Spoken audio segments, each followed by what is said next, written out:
Okay. All right. Good morning, everyone. I'm Dennis Wiggins.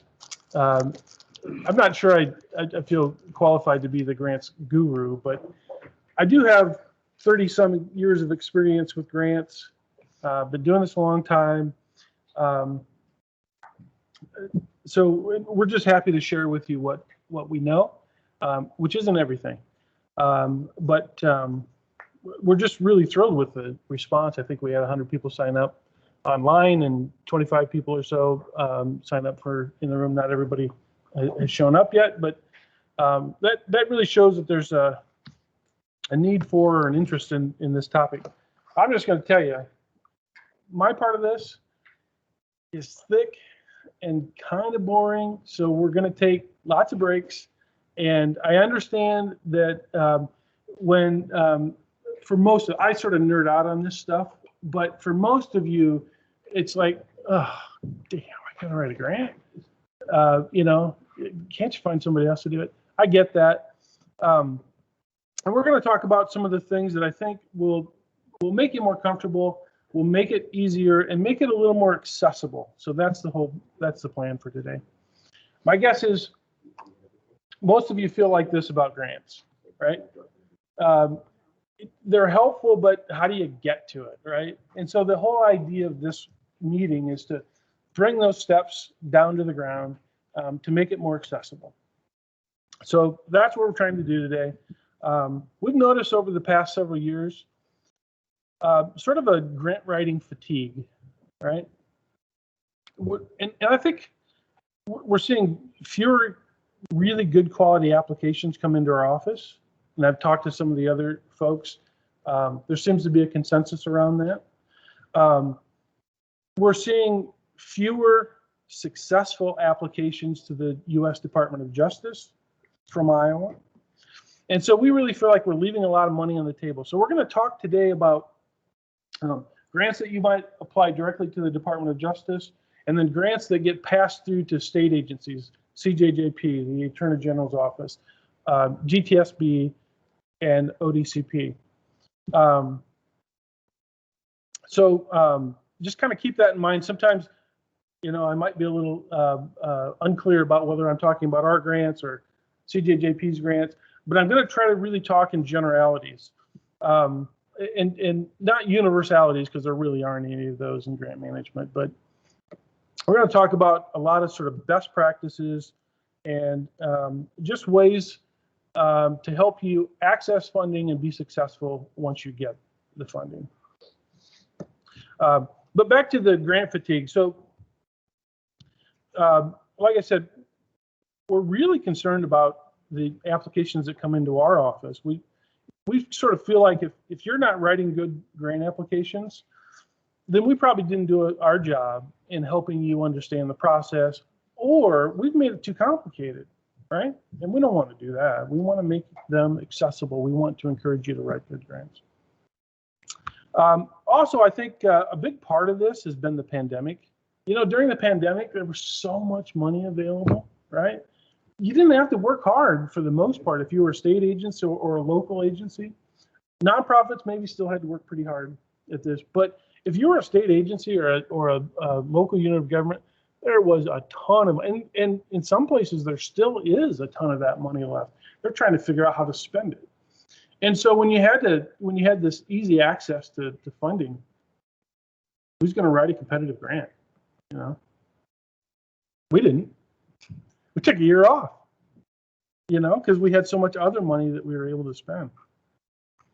So as Susie said or alluded to, our job is to make you successful. And we take that role very seriously.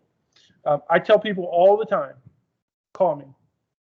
If you're writing a grant application to our office and you haven't talked to me, now if you've had a grant with us for 10 years in a row, okay, you and I don't necessarily need to chat. But if you're writing a new grant to our office and you haven't talked to me or to Susie or to Tim, or now Medina just started a couple of months ago, so it's fair you haven't talked to her. But if you haven't talked to us, then we haven't been accessible to you, or you just haven't made the effort, and your grant application will most likely suffer. Because no matter how experienced you are, we can probably offer you something to improve your grant application. So when we say call us, we really do mean it. Now, if you wait until the day the grant's due and call me and say, now, how do I start this grant application in Iowa Grants?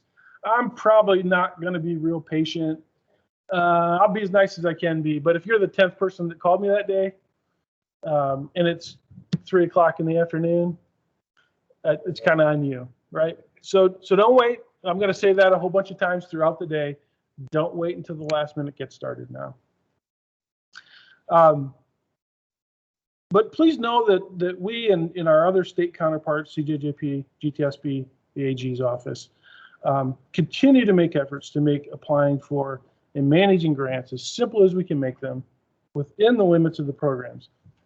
Know that 99% of what I pass on to you as a requirement for administering one of our grants comes not from me, not from Susie, but from Washington, D.C. So we don't have a lot of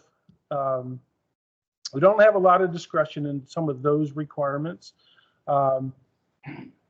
So we just pass them on and complain with you so we understand. But just a quick illustration, and this is only a slight exaggeration about how we've tried to make the process simpler and easier. When I started many years ago, we accepted only hard copy applications, right?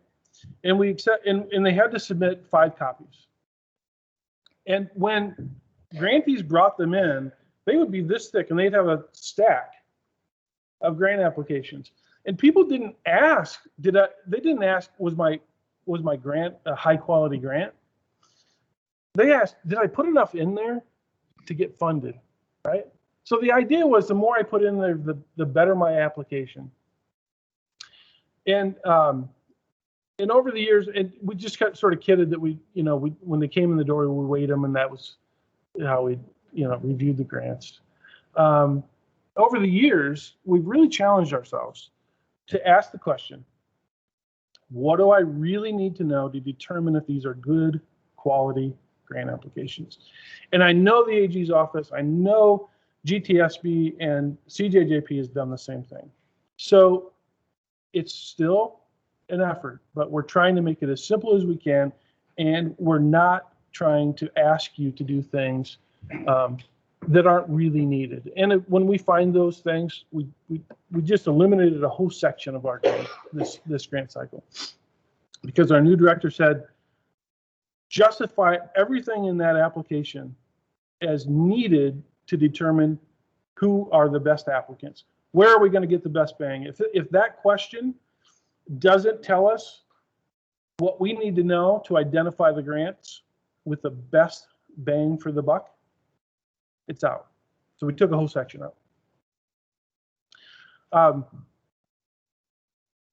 not following my notes at all. I'm bouncing all over the place. Another example of what we've done, we implemented a grant management system a couple of years ago. Well, 10 years ago now, I guess. It simplifies the process, we think. For one thing, if you made a grant before, you can go into the grant management system and you can just say, copy last year's grant, right? And so even if all of the questions, if you're asking for completely different programs, all of the stuff about you, about your agency, about all of the basic information about who you are comes into the grant. Well, so does the narrative stuff, and you might have to rewrite all of that. But the grant system makes it much simpler to make an application to our office, CJJP, and to GTSB.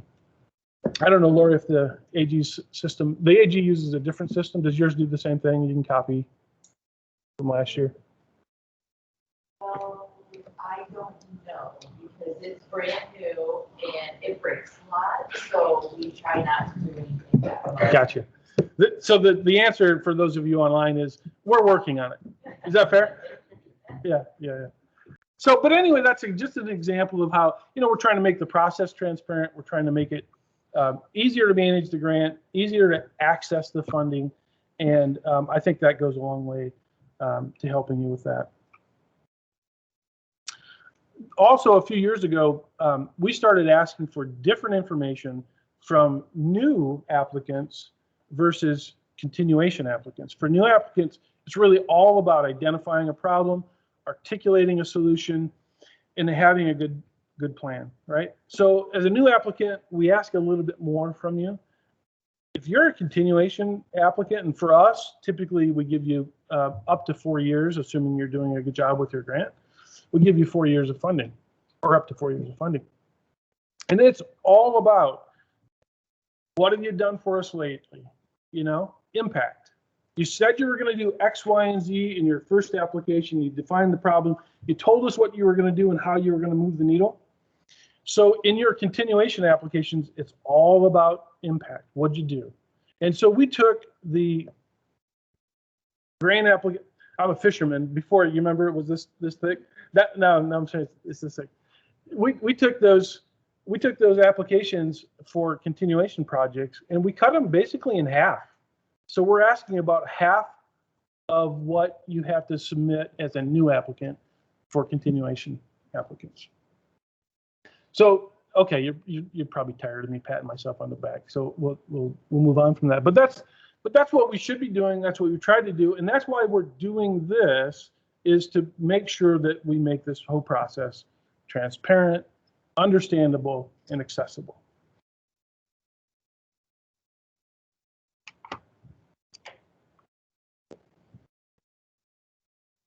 Okay, so you're all here to figure out how I get some free money, right? Sorry. There isn't much free money out there. Now, there are a few options for free or low conditional funding. They're few and far between. Some private donations, some businesses, some foundations come with very few strings. But if you're applying for a federal grant, you just have to get with it. You're going to have to accept the conditions and the bureaucracy that comes along with most public funded grants. We do have a few grants. Susie is going to talk later about one that reimburses prosecutors and defense bar for student loans. And that one has almost no strings. You qualify for it, we pay your loan servicer, right? Almost no strings. But that is by far the exception. We don't have, I think that might be the only one that we have that's anything like that. So the scope of the conversation today is going to be mainly on grants that are available through state agencies and federal agencies, primarily the Department of Justice. I'm going to talk about general best practices and grant rules, but there are no universals, as I said before, across all grant programs, so there's always going to be exceptions to the rule. So that's my get out of jail free. If I say something that somebody later says, oh, no, that doesn't work for our grant program, just know that we're talking about generalities, and they might be talking about some sort of an exception. Most of the grant programs in our office that we administer are formula grants, meaning Congress defines the basic grant parameters and then appropriates funding. The Federal Cognizant Agency then uses a formula to determine how much each state gets, and in some cases also how much each community gets. So one of our bigger grants, the Burn JAG grant program, uses a formula to pass money on to the state of Iowa. And then we take that money and we pass it on to local units of government and state units of government. But that formula also determines how much local agencies get. Same grant program, same appropriation, and they use a formula to decide who they're going to give money to directly from the Department of Justice to local agencies in addition to the state. And those who qualify for up to $10,000 get a direct award from the Department of Justice based on this fairly complicated formula, all right? It's hard to understand how it works. You either qualify for it or you don't. If you didn't qualify for it, then we've set aside some funding within our office that you can access as a smaller jurisdiction. We call it the under 10,000 grants.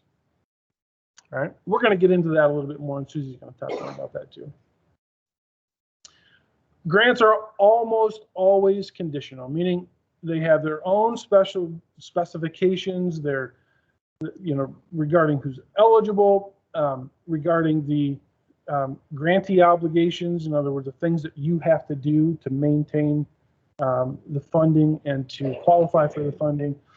The kinds of things that you can fund with each of these grant programs. So every single grant is conditional, and we're going to talk a little bit after the break about how you know what's expected. What are those conditions, and how do I know what to look for in searching for? We call it, in our office, we call it mining grants. When you're mining for grant opportunities, what are you looking for? How do you know if I qualify? And how do I figure out what I can pay for? So we're gonna spend the bulk of the morning talking about finding and applying for grants, and then what makes a good grant. As Susie mentioned, there are a lot of really good grant writing trainings, and at the break or over chat, if you're interested in that, we can recommend a few of them. The state of Iowa has a really good one, and our national association, NCJA, National Criminal Justice Association, has a pretty good half-day training, which I think is a super introduction to grant writing. And that's where they get into how do you write good goals and objectives, how do you write a good problem statement, and that you actually sit through that process, and it's sort of a guided process on writing a grant. So, but we're not going to do too much of that today. Okay, first things first. You decided, or somebody decided for you, that you're going to be the grant writer for your agency. One of the things I kind of look through who's participating, we have people who in this group who I'm pretty sure have never written a grant before, and they don't even know what SAM is, right? And then I know that we have people that have written a whole bunch of grants. And so I'll just apologize for those of you who have more experience. I'm going to try to touch some of the basics, and we'll talk about some of the more complicated things. But first things first, SAM registration. Nowadays, pretty much every grant that you write is going to use an online grant management system, right? All federal funding, whether you apply directly to the federal agency or indirectly through a state agency, requires a SAM registration. SAM stands for System of Award Management, or something very similar to that. This is a universal. So I said there are no universals. Well, I was wrong. This is a universal. This is where I was talking about those exceptions. This is a universal. Everybody has to have a SAM registration. And you'll need this for pretty much every grant you write. And I even know some state agencies who are administering either a combination of federal funds or just administering state funding. They're still asking you for your SAM registration, even though it technically wouldn't apply. So you have to have a SAM registration. Every grant for which you apply directly to the U.S. Department of Justice will involve a two-part application process, starting with this first one, grants.gov. Grants.gov is the federal enterprise grant management system. And so my understanding is that every grant that is administered directly from the Department of Justice is supposed to start with grants.gov. The only problem is they don't. So there's this rule that they're all supposed to go through grants.gov, and that's great. And for a consumer, that's especially great because you have one-stop shopping for federal grants. But they make all kinds of exceptions, and I don't really understand when they make an exception.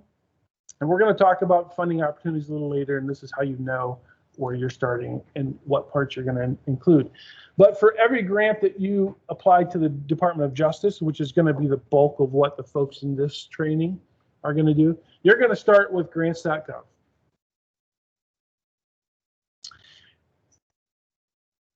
So grants.gov takes an abbreviated application, and then it passes on, and this is sort of system-wide, whether we're talking about DOJ funding or other kind of HHS or whatever, you start with grants.gov. It asks for a couple of basic things, and then it passes your application on. It sort of validates the purpose, as I understand it, is one-stop shopping. You always start here. But two, there's this sort of validation process that happens in grants.gov, and then it passes it on to the cognizant agency. Usually for us, it's Department of Justice. It might be HHS. It might be any number of other agencies, federal agencies. But you start with grants.gov. For us, Just Grants is the US DOJ grant management system.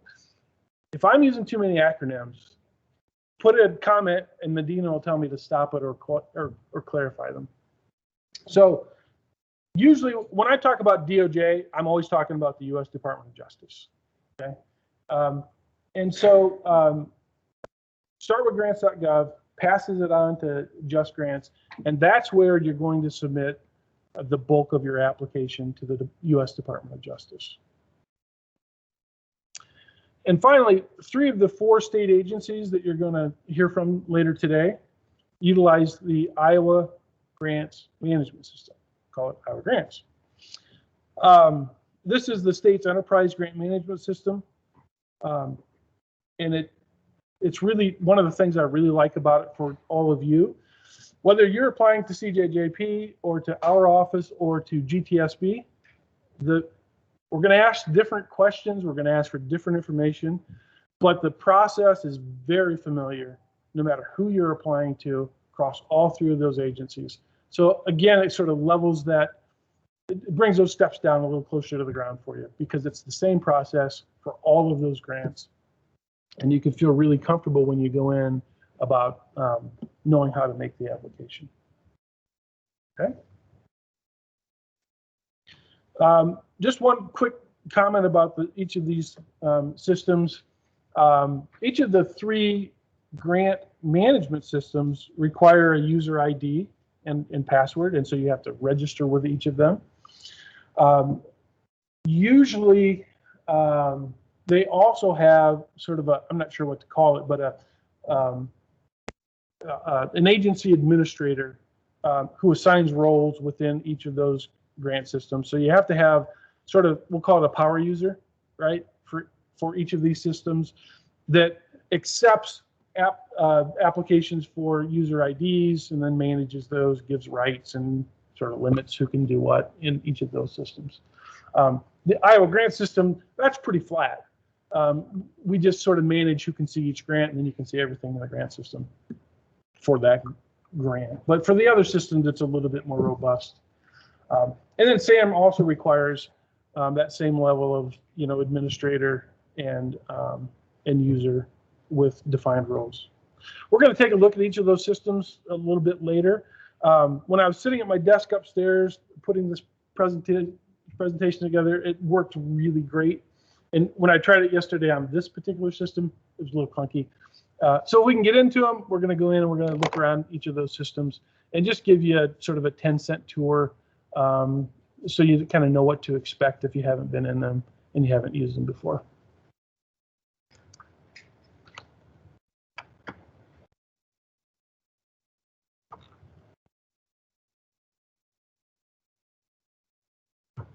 Did that go forward twice?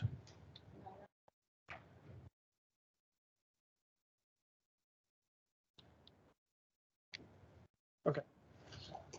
So let's talk a little bit about SAM, or a little more about SAM.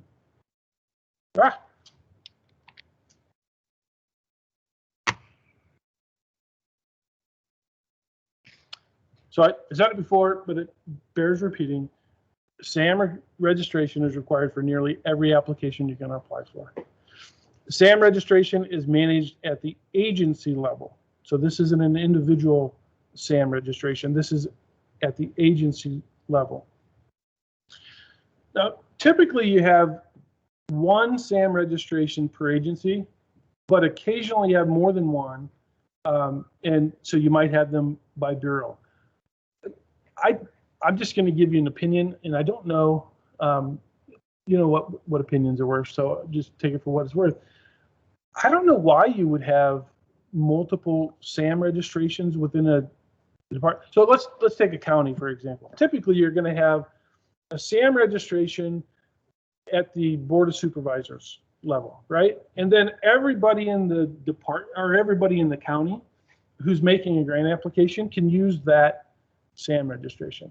A lot of departments then want their own SAM registration. So let's just say the sheriff then applies for and has a SAM registration. That's fine, and I think that works pretty well. But then sometimes the sheriff's department also gets one for their jail, and they get one for civil, and they get one for dispatch. So they'll end up with, you know, within the county, they have 8 or 10 potentially SAM registrations. And I really don't know why you would do that. I mean, somebody might be able to tell me. There might be a good reason.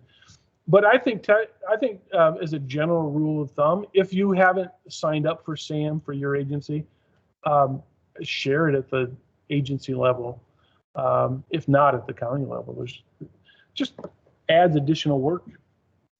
And in every federal grant system, when you go in, the first thing it does is it checks for your SAM registration. If it's not current, you can't go any further.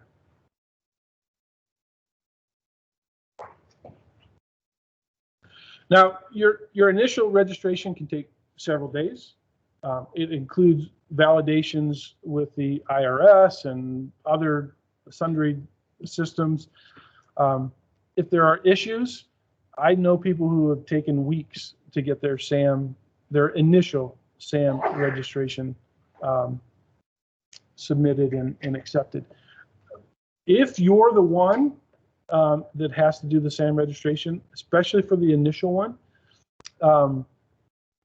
be really persnickety in the way you fill it out, right? So if there are several places in the SAM registration, I drew the short straw. I ended up having to do it for office, and I know this because I did this.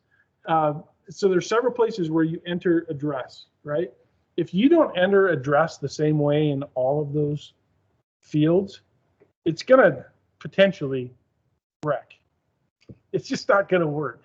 And don't make any mistakes. If you're not sure, it asks for some account codes and some banking information.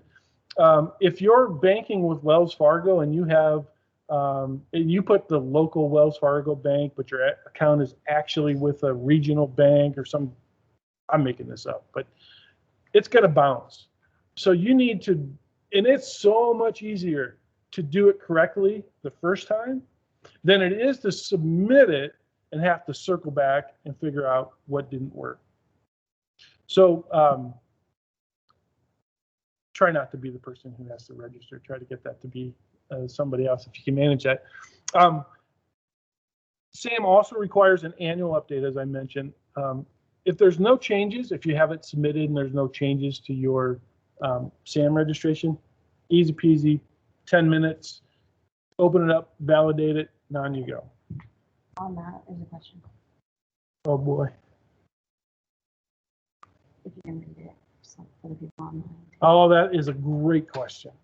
So somebody online asked a question, and I was going to actually mention this anyway, but SAM is one of those things where it's usually public. When you go in and you register for SAM, there's a little checkbox, and it says something to the extent of make my registration public or make my registration restricted, private, something like that. Well, it's a double-edged sword. If you say, I want you to make it public, right? Because my responsibility, Kathy's responsibility, Lori's responsibility, Brett's responsibility, all of the state agencies, when we give you a grant application, we have to go in and double check that your SAM registration is current and active. If you make it public, I can go in and search for it. And I'm going to show you that here in a few minutes if I can get it to work. If you make it public, I can go in. I know what your UEI number is, which is UEI is assigned to every SAM registration. It's a unique entity identifier. Is that right? UEI. And so it's unique to every SAM registration. And so I'll go into the SAM system and I'll type in your UEI, and just right away up pops your SAM registration, and it tells me that it's current. So if you make it public, it's great for me, and it's probably less trouble for you, because when I search for you and it doesn't come up, I don't know if it's private or if it's just not there.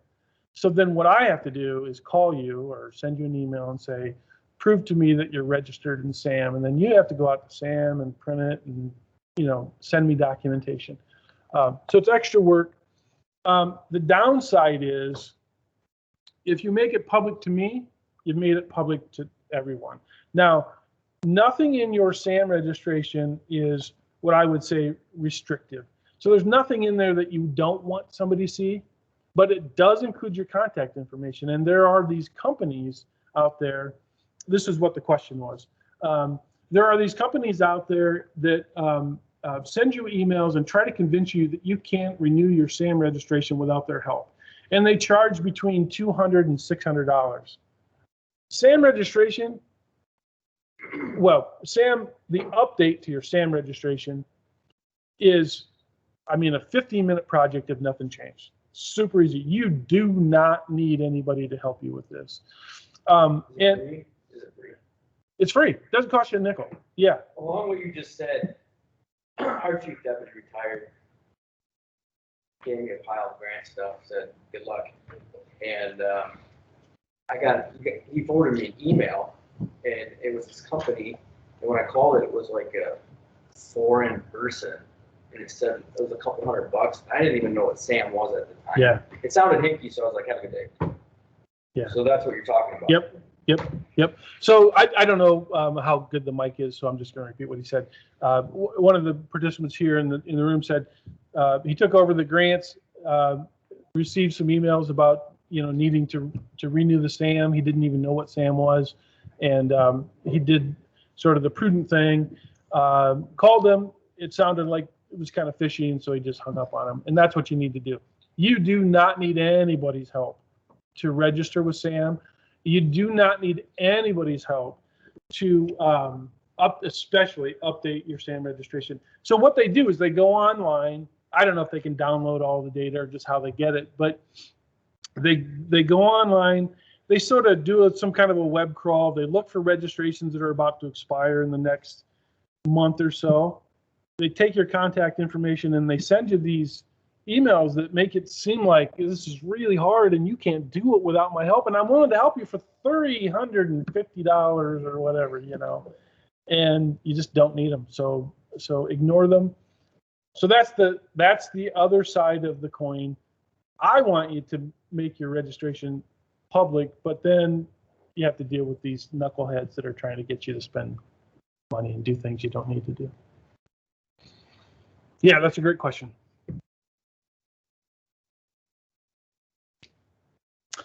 All right. Yep, we're going to go into SAM. We're going to go into each of these systems, but I have to sign into them. So I'm going to get a little further in the presentation, and then we'll take a break, and I'll try to log into them so you don't have to watch me fumble with the technology. Okay, grants.gov. So this was the second grant management system that we talked about. If you're the grant person for your agency, you're definitely going to work with grants.gov. And as I said before, this is the federal agency-wide grant announcement and application system. Grants.gov both makes announcements of solicitation, so it's one-stop shopping when you're looking for federal grants, and it is at least for part of the application for most of what we're going to do. It's sort of that first step in the application process. Again, as far as I know, they're supposed to put everything in there, even if they're not using it to make the application. The federal government is supposed to post everything to grants.gov, right? So that's that whole federal agency transparency. And again, this is step one for grants. And usually it's an abbreviated application. You typically, or you're going to put in your 424, which is it's standard form 424, and it's basically a grant cover page. You'll use they call it the SF 424.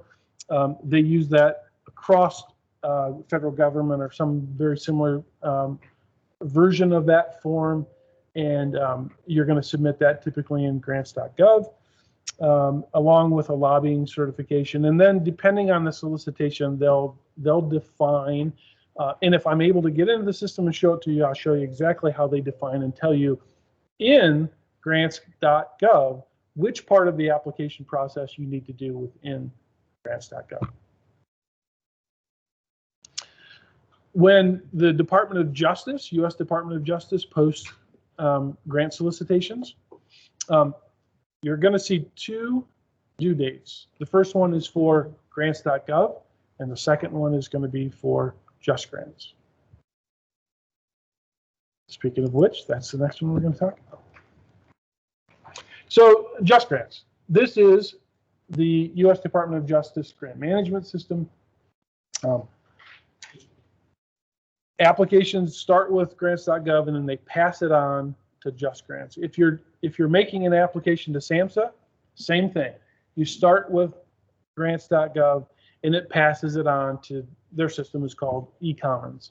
So it really happens kind of this way in general, at least across all federal grants. If you're applying to HHS, same kind of deal. Start here with grants.gov and it passes it on to the cognizant agencies grant management system, if they have. The other thing about Just Grants is if you're successful in your grant application, you're going to manage the whole life cycle of your grant. So you're going to submit the last part of your grant application through Just Grants, and you're going to receive a notification from Just Grants that you received the award, and that starts the whole application acceptance and approval process. If you have deliverables and other things, closeouts, progress reports, financial reports, all of that stuff you're going to manage through Just Grants. Just Grants is fairly new, and to be honest, when they started, it was kind of troublesome. It's improved. If we get in there, the one thing I'm going to show you that I think is terrific, they probably do better than anybody, is they have, I think because they had such a rough start, they did a really terrific job of providing technical assistance. So they have videos and PowerPoints and written instructions on just about everything that you're going to do in Just Grants. And it's pretty terrific, actually. They're really well done. The videos show you step by step how to do everything. And I always tell people, I mean, I've been using the system since it started, I don't know, 6-7 years ago. And I don't do some of these things very often. So it might be 2 or 3 years since I've last done some sort of particular GAM, like grant adjustment. I don't know what the M stands for. Modification. And so I go in and watch the videos. I still do it, and I've been in there for a number of years. So that's my recommendation to everybody too, is if you don't know how to do it, go find the videos, and I'll show you where they're located as well. All right, so that's the second grant management system that you're going to need to be familiar with. And lastly is Iowa Grants. And Iowa Grants is the Iowa Enterprise Grant Management System. Most of the state agencies who administer grants, not just justice grants, but grants in general, are using Iowa Grants. And it's an enterprise system, and we've been using it since the very beginning. We were the first agency to adopt it, and frankly, I love it. It does a really good job of making grants transparent, communicating all of the processes to our subgrantees and among our staff. And it's not perfect, but it's a pretty good grant management system. And as I mentioned before, 3 of the 4 agencies you're going to hear from today are using Iowa grants, which for you as our customers, I think is a really sort of a solid win, and should make the process a little bit easier for you to move across all of these state agencies. And much like Just Grants, you're going to use Iowa grants to administer everything about your grant. You're going to apply in Iowa grants. We're going to review it in Iowa grants. We're going to send you notifications from Iowa grants. You're going to submit claims, progress reports. Everything you do in Iowa grants becomes sort of, think of it as like a file cabinet for that grant application. And everything you do formally on the grant application will be in Iowa grants. If you're in the room and you write that down, it's Iowa grants with an S.gov. Just so people aren't going wrong. Oh, well, that means my link won't work later too, so thank you. Okay. And I put it in the chat. Okay. Yep. All right, so let's see. All right, folks, I think we're ready to start. Before we move on, does anybody have any questions about what we've covered so far? Medina, are there any questions in the comments? Answered them. I did have a question during the break, and it had to do with the SAM registration for their agency, and the person that was managing their SAM registration retired and didn't leave anything for them. So now they're kind of stuck, and they're saying, "No, what the heck do I do?" And my answer was, "Well, I'm not really sure, but I do know how to get help." So SAM has a really good help desk. You might wait online for half an hour to talk to somebody, but once you get in touch with somebody, they're really helpful, and they'll walk you through it. The other thing is, do a quick Google search on it, because they probably have some written guidance on how do I change the person responsible for our agency in SAM. And so if you Google it, you'll probably find it pretty quickly with instructions, and maybe you can save yourself a half an hour of waiting. There was also sort of a question in general about, well, who's responsible for SAM in my agency? And there's no single answer to that. Very often it falls to people who want to write grants because you need it and nobody else did it. So then all of a sudden it's your responsibility if you want it. But I will say that the best practice is absolutely for the fiscal folks. In most agencies, the fiscal folks are responsible for getting a SAM registration and maintaining the SAM registration. So if you go back to your agency and you're responsible, you can tell them, Dennis said, that the fiscal folks should be doing this, not me. And I really do believe that is the best practice. It is the typical practice, but it's ultimately it's up to your boss. And sometimes you just got to do it just to get it done. But that's who's responsible typically. And again, if you have any issues with it, then the help desk is pretty good.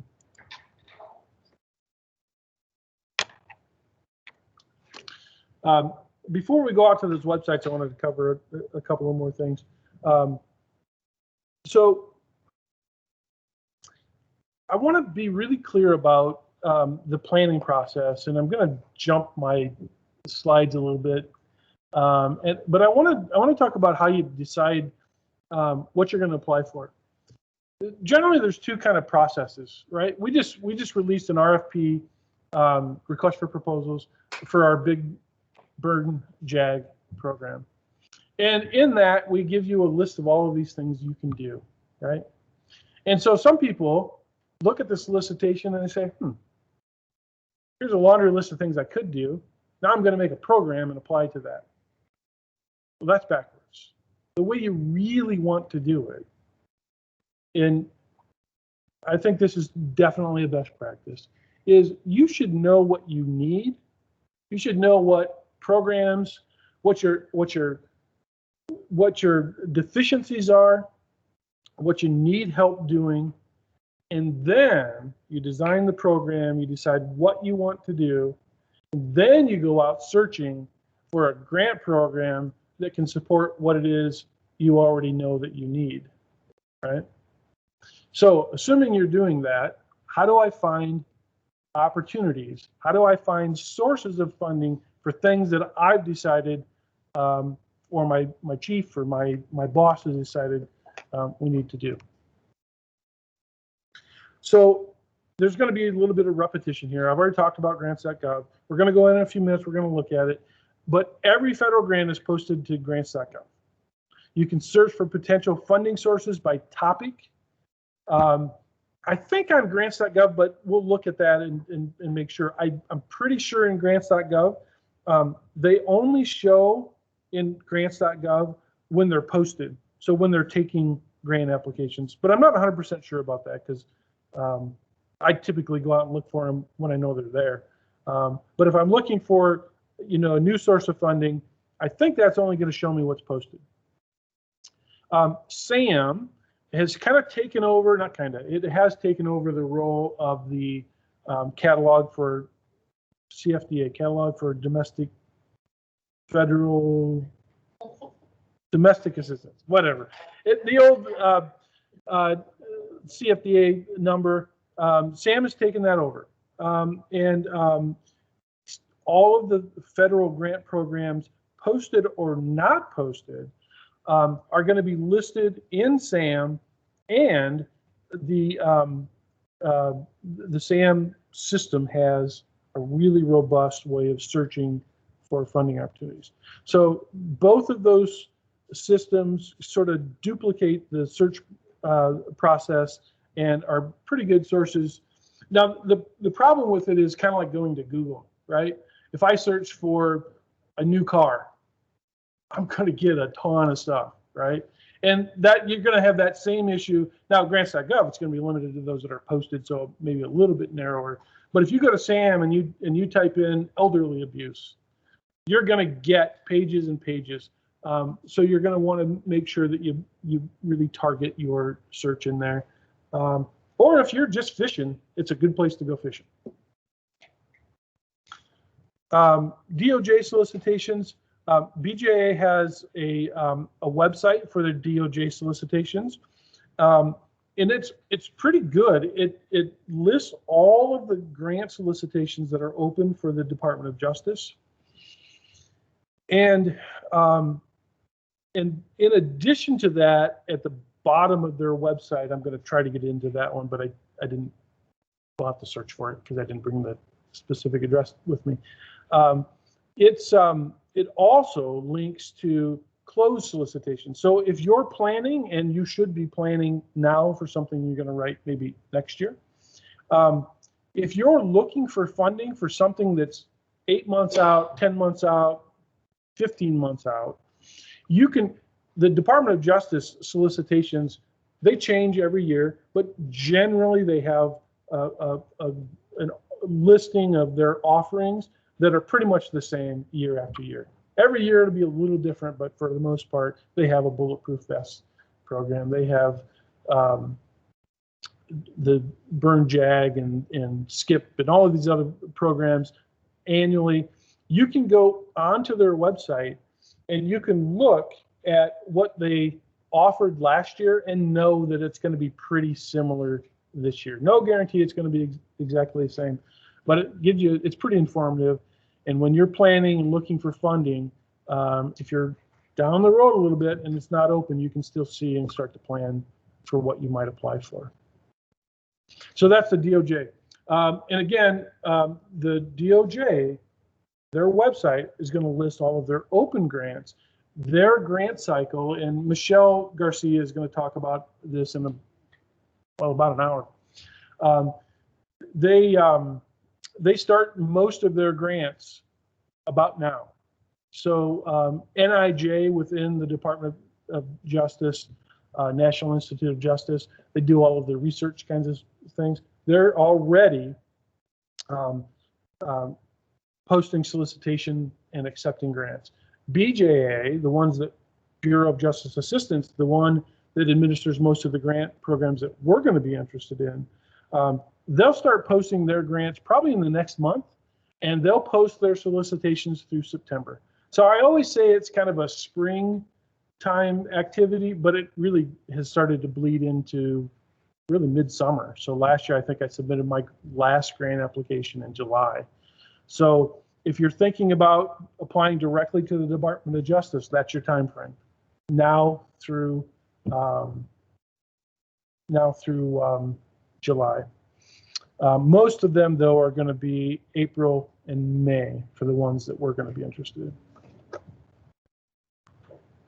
Then Iowa grants, all of the agencies, whether it's justice or otherwise, are going to post solicitations to the Iowa grants homepage.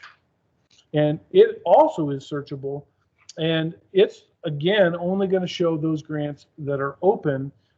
If you're interested in those that are recurring, there's a search button in there as well that you can look for closed grants.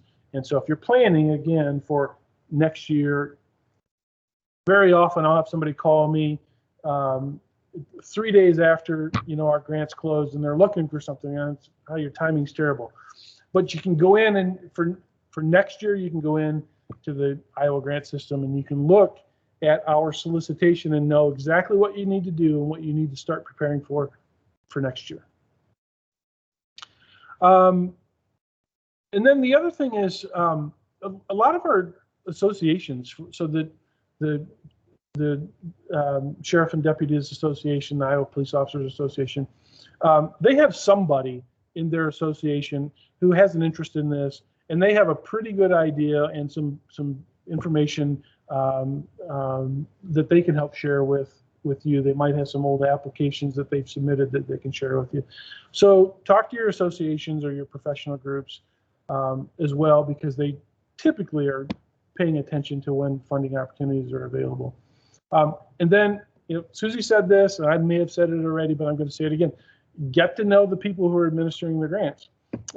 This can work both ways. If you're shady and you're not doing good work, if you submit grants and then you don't do what you said you were going to do, you don't submit your progress reports on time, you don't do what you're expected to do, this can maybe work against you a little bit. But you're all here, so I don't expect that's going to be an issue for you guys. But you should get to know and sort of give some confidence to the grant manager that you're really interested in doing this. You're really interested in doing a good job. You're committed to improving the safety of your community, and you have good, solid questions, and we'll offer more than you ask usually when you call and talk to us. I know some of the people in Lori's shop, and all of the agencies who administer grants in Iowa, and they all just want to help. They really do. They're great people, and they're really there to help. So get to know them, call them, and bug them. Don't mind doing that. I want to also mention just a couple of things about how we, and I think this is pretty common across all of the state agencies, how we let you know that there's a funding opportunity. Well, we do it the old-fashioned way, just by talking to people. We rely pretty heavily on email. We use an email list that's over 900 emails strong, but it's a super hard system to maintain. Chiefs and sheriffs are changing all the time. They change their domain, they change their email address, and frankly, it's a nightmare to keep up to date.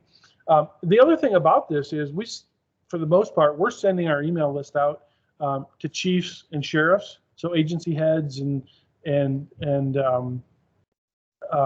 department heads for other kinds of agencies, and then they don't do anything with it. They don't pass it on to the people who need it, and so it's not a great.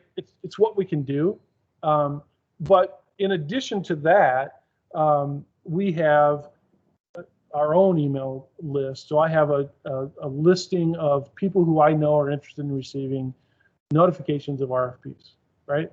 So you should call Kathy and Lori, or Lori's staff, and my staff, and say, hey, if I'm not on your list, get me on it.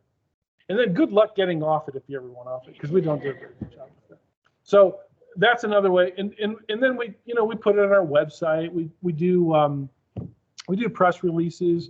We just try to get the word out, but it's fairly easy to get it out at the top level. It's harder to get it down to the folks like you, who for the most part are going to do the grant writing. And so it's just an ongoing challenge. I don't know if the other agencies maybe this afternoon will talk more about that, but it's always a challenge for us, and we really do want to get the word out as much as we can.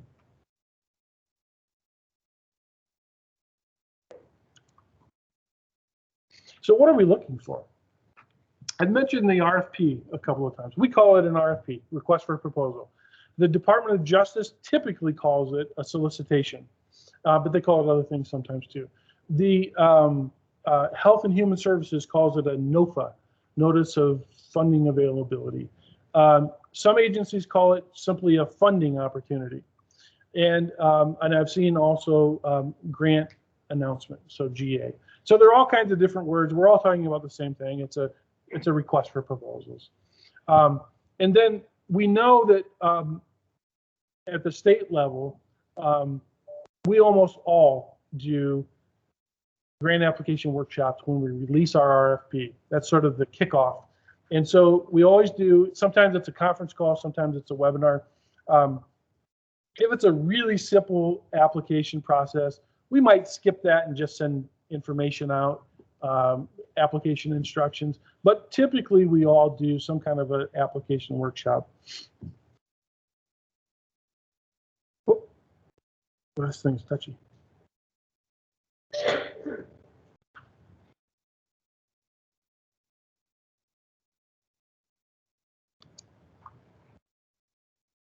So what are you looking for in the RFP? The RFP almost always includes the information that I'm listing here. And I always think it when we're writing these, I think of this as the controlling document or the collection of documents that describe the grant, the process to apply, conditions, limitations, what's required to manage a grant. In short, this is where you're looking to see if you're an eligible applicant and if your project qualifies. And if, this is important, if the effort to get the grant and manage the grant is worth what you're going to get from the grant. You got to pay attention to that, because if you've agreed to all of these conditions and you get the grant and then we expect you to do all of those things, it doesn't matter too much to us if you don't like it, because it's required of us. We're passing it on from the feds as a general rule. And frankly, you agree to do all of these things to manage the grant, and you just have to do it if you want the money. So do look at the requirements, and again, talk to me, talk to Kathy, talk to Lori about, is this something I want to do? I mentioned the CFDA number. That's changing. They're going to call it something else, but it's exactly the same thing it's always been. That's one of the ways that you'll look for grant opportunities here in a minute when we go into the grant systems. And you're going to need the CFDA number. When you apply to our office, we'll tell you what it is, because when your auditor comes, they want to know what the source of the funding is. And yeah, so that's what you're looking for in an RFP. We're going to take a look at a few of them because I think that'll be useful. Now, I have started during the break all of these grant systems.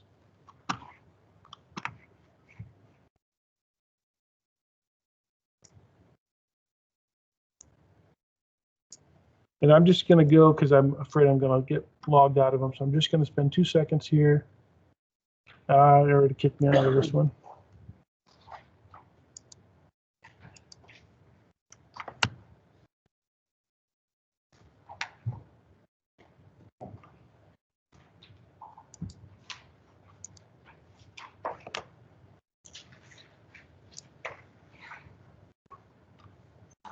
All right. So we're going to try this, and the screen is way over there, and my old man and I are having a hard time with this. But this is SAM. Now, I don't have it maximized, do I?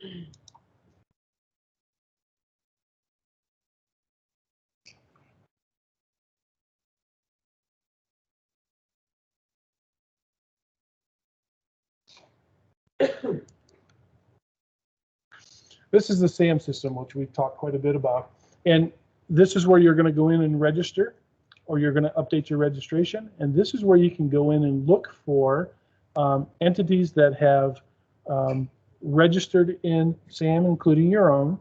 And you can look for assistance. So again, you've decided all these grant programs that you're interested in, or these programs you're interested in funding. So let's start with that. If you click on assistance, you can go, and we're just going to type in justice. Now again, we're in SAM, so it's going to provide a listing of all of the potential funding opportunities. Doesn't matter if they're open or not. This is sam.gov, so it's going to show you everything. Now, justice is going to return probably thousands of. Just going to go to the bottom here.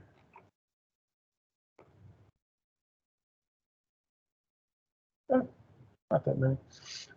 So this is going to bring up the funding opportunities that are related to justice. I'm going to make you dizzy by scrolling all the way back up. And so there are filters you can go in, you can define, you know, with some precision what you're looking for and what you're searching for. But it's a pretty easy search there. And then I want to show you also the search for your own. So if you know your UEI,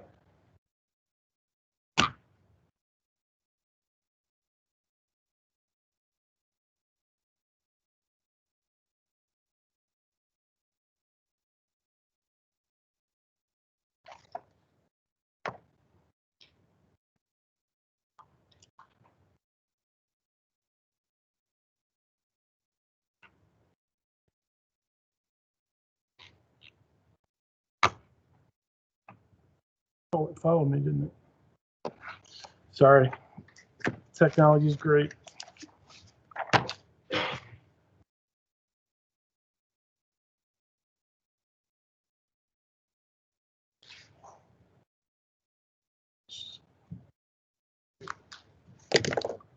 I dropped my UEI that I'm going to search for in my slides, and I thought I would be able to see both at the same time.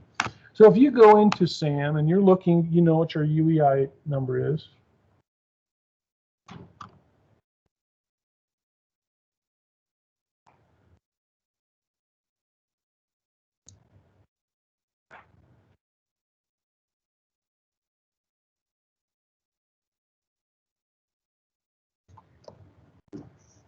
And you type in your UEI.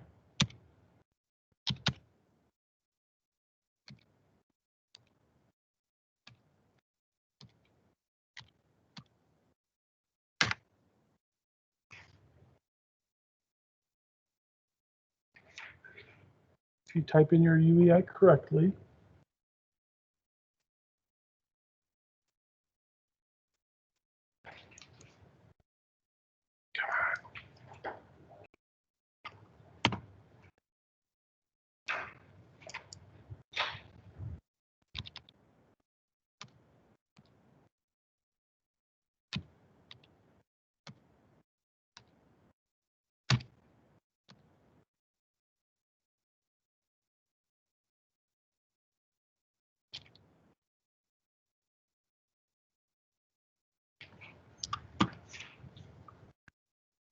all right. Well, I'm not having any luck with that coming up, but what you'll see, it's the same information whether I did it correctly or not. When you pull up a unit, it's going to provide, and I just did this by random.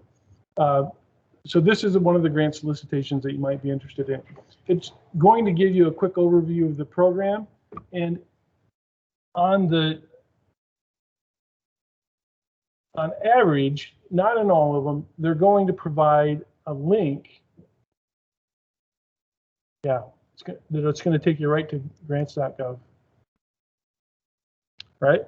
So you can go into the SAM system, you can search for your own organization, and I didn't get it to work because I'm not sure, I must have written down the UEI number wrong. Or what I might have done was use the UEI for one of our agencies who isn't public, so it's not showing it.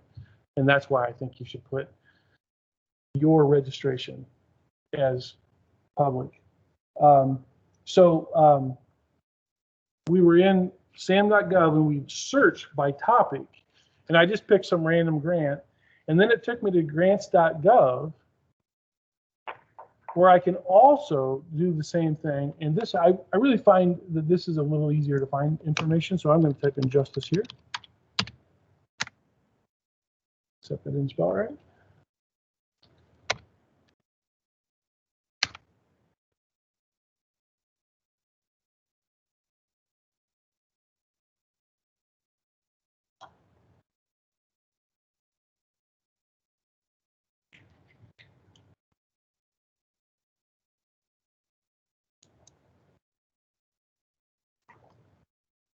I'm having terrible luck. All right, we're going to start over here, and we're going to search for grants, and we're going to put in justice. There's got to be some grants in there for justice.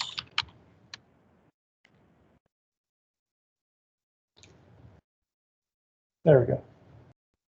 So there's bunches of grants in grants.gov. Again, this is your starting point. So if you know you're going to apply for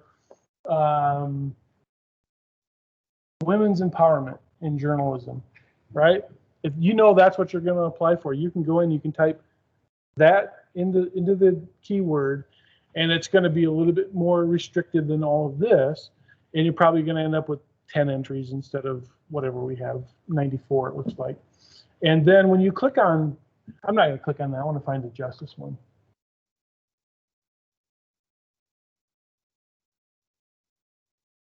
There we go.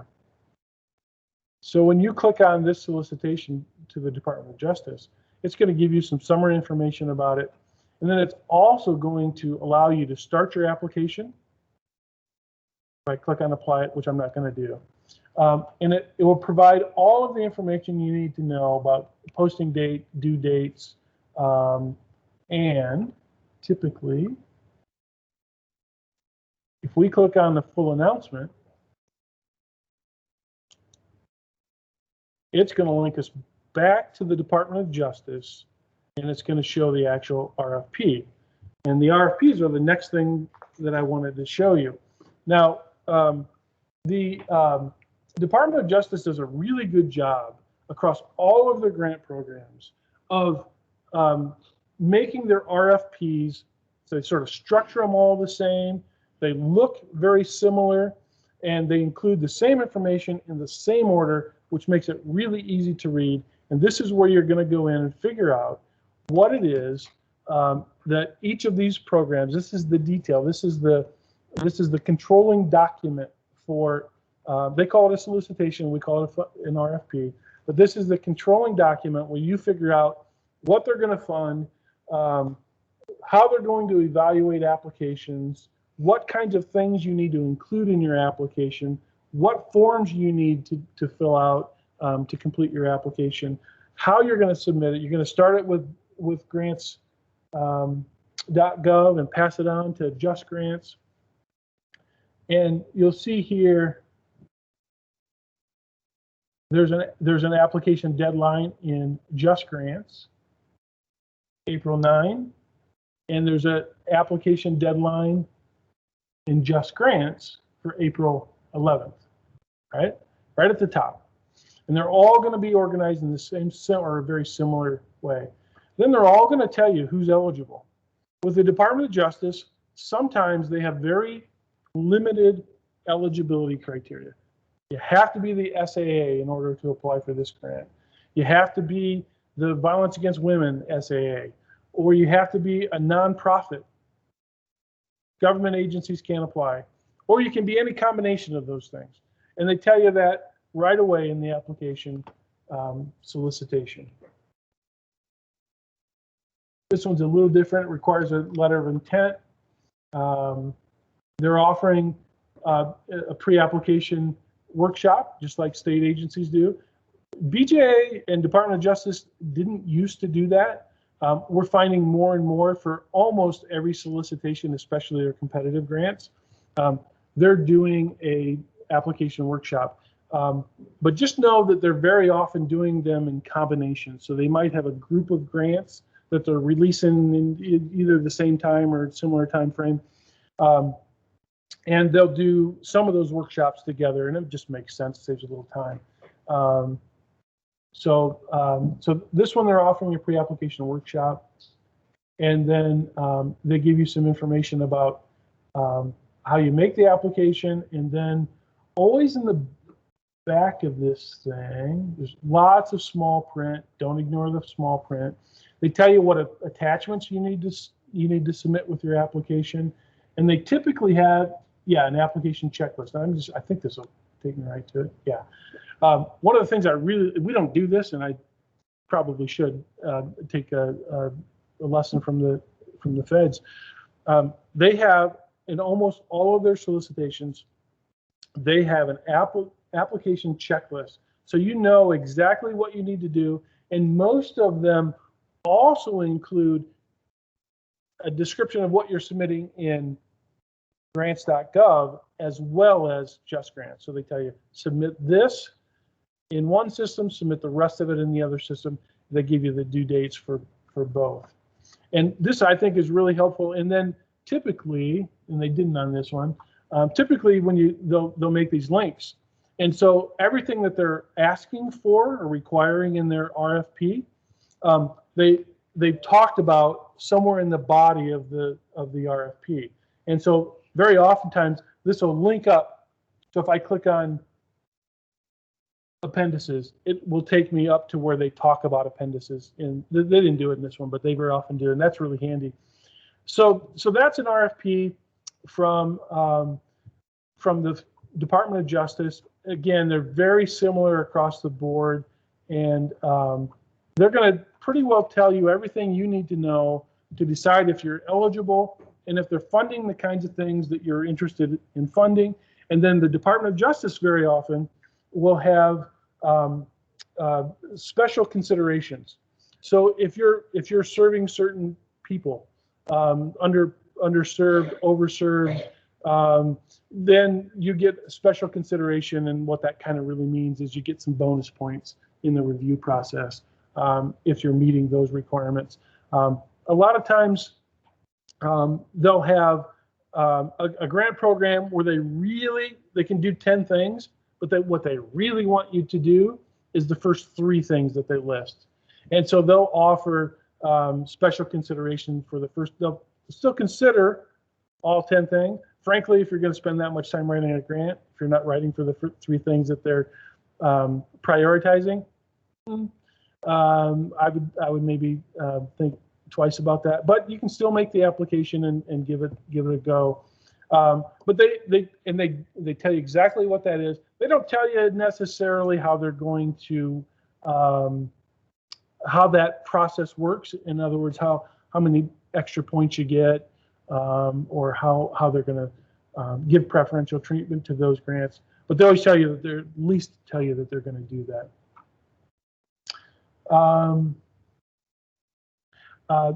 Another thing that they do, and that we do, some of the stuff we're all doing it basically the same way. We need you to know what you can apply for. We need you to know what we're interested in funding and what we're not interested in funding, and that's all included in the RFP. And we very often will include what components, some narrative components that you have to include in your grant application. And we'll tell you how much we're going to score, how we're going to weight each of those sections. So when you look at the RFP, they're going to tell you here, and this is brand new to me, I didn't open it before. Looks like this one, they don't tell you how they weight the scoring, but most RFPs, if you look at it, they're going to tell you that if you're a continuation project, 50% of your score is going to be on the evaluation section. Where should you spend all your time? You should spend all your time working on, or most of your time working on the evaluation section and showing the impact that you've had on the stated problem and on your community, and how you can demonstrate that you've done a good job with the grant. So most of the RFPs do show that level of detail, and you'll want to look at that because it really helps you figure out where I need to spend my time, because none of us have enough time to write all these grant applications. And that's pretty much it for the RFPs. I'm running a little short on time, so I'm going to skip some of the. Oh yeah, they do actually show some of the weighting here on how they're going to evaluate these grants. That's really helpful, and you need to know that. Yeah, so that's the RFP. I'm going to keep moving on this because the technology just isn't working like I had hoped it might, and running a little short on time, like I said. So let's see. You see, I'm back to Sam. All right, we talked about grants.gov. We talked about Just Grants. We talked about Iowa Grants. We took questions. We talked a little bit about mining for grants. And again, it's all about making sure that you're connected with either the grant system, so you can go in and search for them, or the people in that you're on email list, and that you're talking to your counterparts about what they're applying for. What are we looking for? That's the RFP. Okay, we pretty well covered this. Example RFPs. Really, the style is different across all of our agencies, but really we're all including the same information for the most part in the RFP. Okay, let's talk about what makes a good grant application. And I'm going to repeat this several times. And I repeated it 3 times in the first line. Data, data, data. If you ask Susie, who's been a grant reviewer for me for years, now she's the boss. If you ask Susie, what's the biggest weakness of all of the grants you've ever read, and we've both been grant reviewers for the feds too, so we look at the national application, it is 100% data. We get grant applications from universities who don't put data in. I mean, come on. Data is king. If you're writing a grant application and you don't have a handle on data for your community, that is job one. You want to be successful? Data. Now, where can I find data? Relevant data. Yeah. Susie said relevant data. She's right.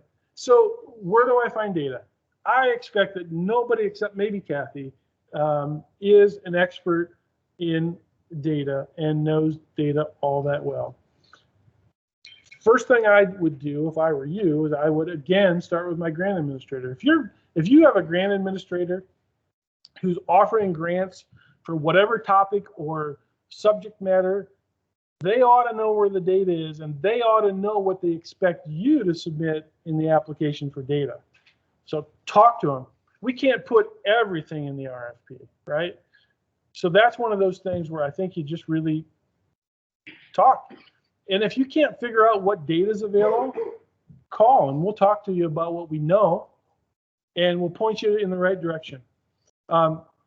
The next thing I want to mention is CJJP.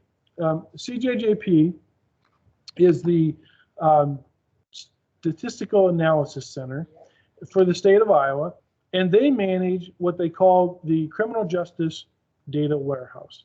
And they collate all of these different data points across the justice system. I think the bulk of it is court stuff, but it's other stuff too. And they collate this onto a dashboard, I'm going to call it, where you can go into their Criminal Justice Data Warehouse and you can search for all kinds of criminal justice data, right? And you can search by year, you can compare by year, you can search by county. It's great data, right? Now, It's not perfect. There are other sources. You can go directly to the sources because I don't think CJJP owns any of the data. They just collect it and disseminate it, collate it, and make it usable to us. But they've done a lot of the work for you. So start with that, with CJJP. You can just do a quick Google search and you'll get right to them. The Iowa courts is another place that has a lot of justice data related to the courts, but I'm just going to tell you, most of what you'll be interested in is already on the data warehouse CJJP administers, unless you're talking about citations and some other similar lower level stuff.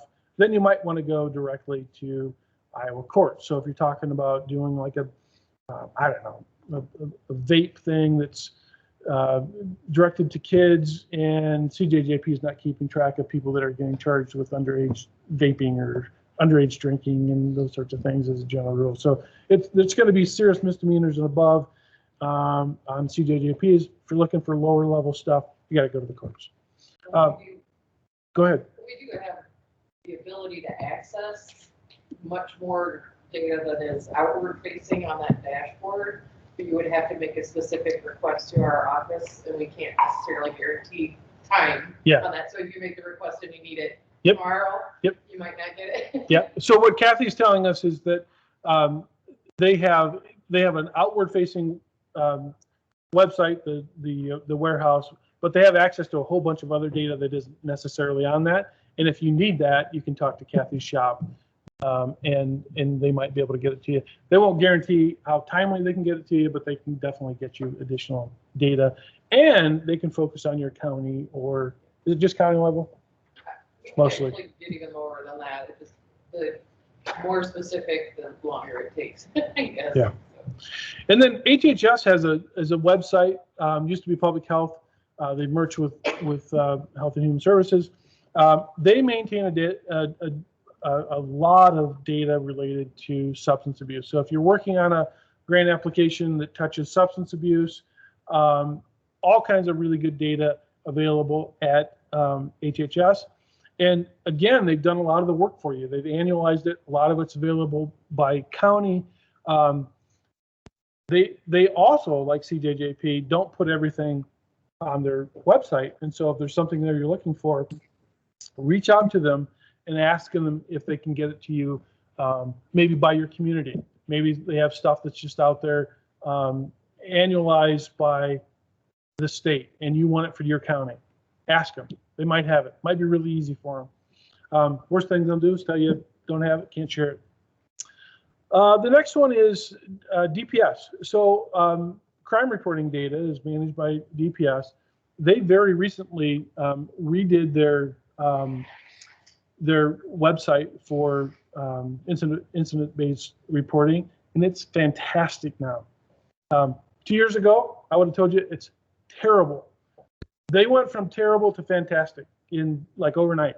And again, they've done a lot of this work for you where you can go in and you can set up filters and you can compare years. Now, because of the fact that they did a reset, you can't go back too far right now, but it's just going to get better as time goes on. It's a dashboard where you can pick charges, you can pick county, you can compare years.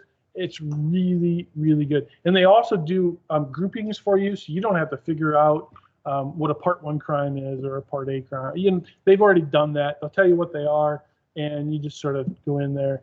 It's kind of magic, to be honest with you. It's really, really well done. And then the Office of Drug Control Policy, we're now part of public safety. We do an annual drug control strategy. So if you're working on a grant that has anything at all to do with drug control issues, we have the annual strategy that includes a drug use profile section. And again, Susie's gone, Susie's been the one, I don't know who's going to do it going forward, but Susie's been the one that's been in charge of that. And she's taken all of this data. We don't own any of the data. She's taken all this data from around the state, and she's collated it into this drug use profile. I don't know, there's probably 200 metrics in there that we're tracking. And we've done the analysis to talk about what's increasing, what's decreasing, how's it changed over time. Most of it's state level data, but for a lot of the stuff that's state level data, if you go to the original source of it, you might be able to get local data. Okay, and then I want to talk a little bit about Google. So Google's great. Google has a lot of great information on the web, but just be sure that whatever you're using is from a credible source. If you don't know who that source is, then Google the source to make sure that you're using good data. The last thing you want to do is submit a grant to the Department of Public Safety from this leftist advocacy group that maybe we don't have a lot of trust in, right? So you don't want to, if they publish data and they don't own the data, they're going to cite the data.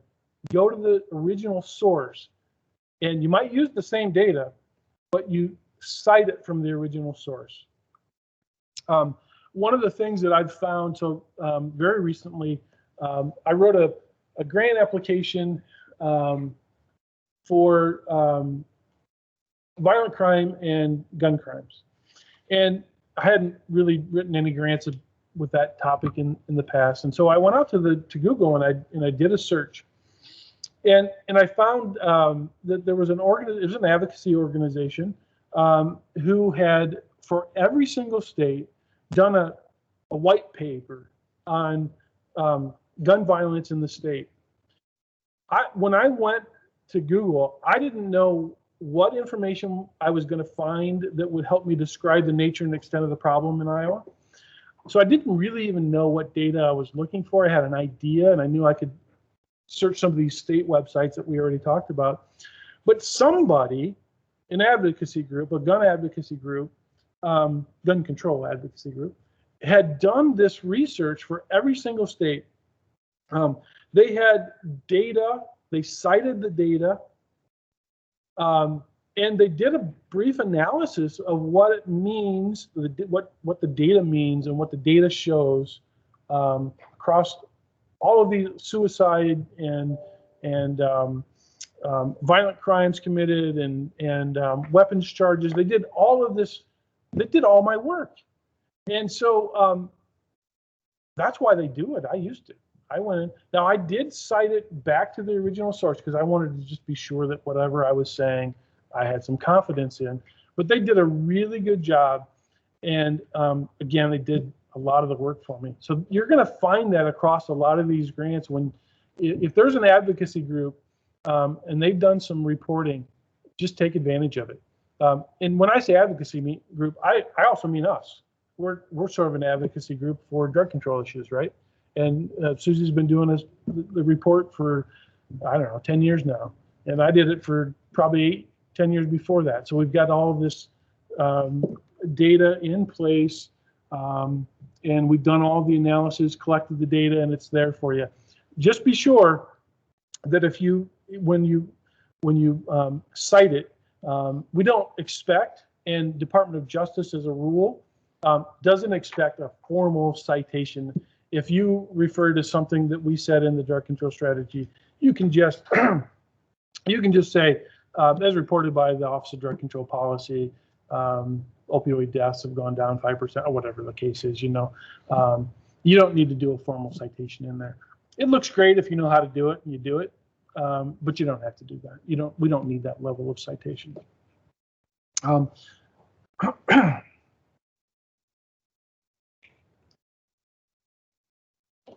One of the things that I like, I skipped talk to people. People who do what you do, talk to them about what they're seeing, talk to them about the trends they're seeing.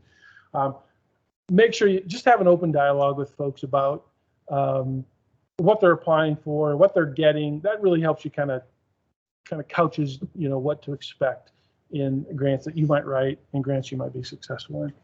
The next thing up on the list here is color data with anecdotes and be balanced. So remember, what's king? Data. Data is king. But we like to have some color to that data. So The anecdotes don't replace the data, but it sure helps describe how a particular response to a stated problem is going to impact your community. We recently had, I think this is a pretty good example. We recently had an application that was requesting LPR. So those are the license plate readers, those cameras that take pictures of all of the cars that drive by, right? They drop it into a web or into a database, and it just sits there until it's needed, right? They don't really do, it's not actionable until they're looking for somebody or looking for some car or some person. In the application, this particular agency did a pretty good job of describing how they would use them. They talked about how they would secure the data and make sure that the data wasn't misused, so that made us feel a little better about funding it.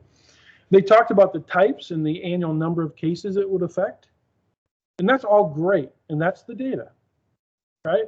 But then they went on, this is the good part, then they went on and they talked about, I think they talked about 3 cases briefly, about 3 cases, they don't have them, and they talked about 3 cases that if they had the LPRs in place, how it would have changed the outcome of each of those 3 cases. So in one, they talked about how they would have had a different outcome. It would have been a more focused response, a near immediate resolution.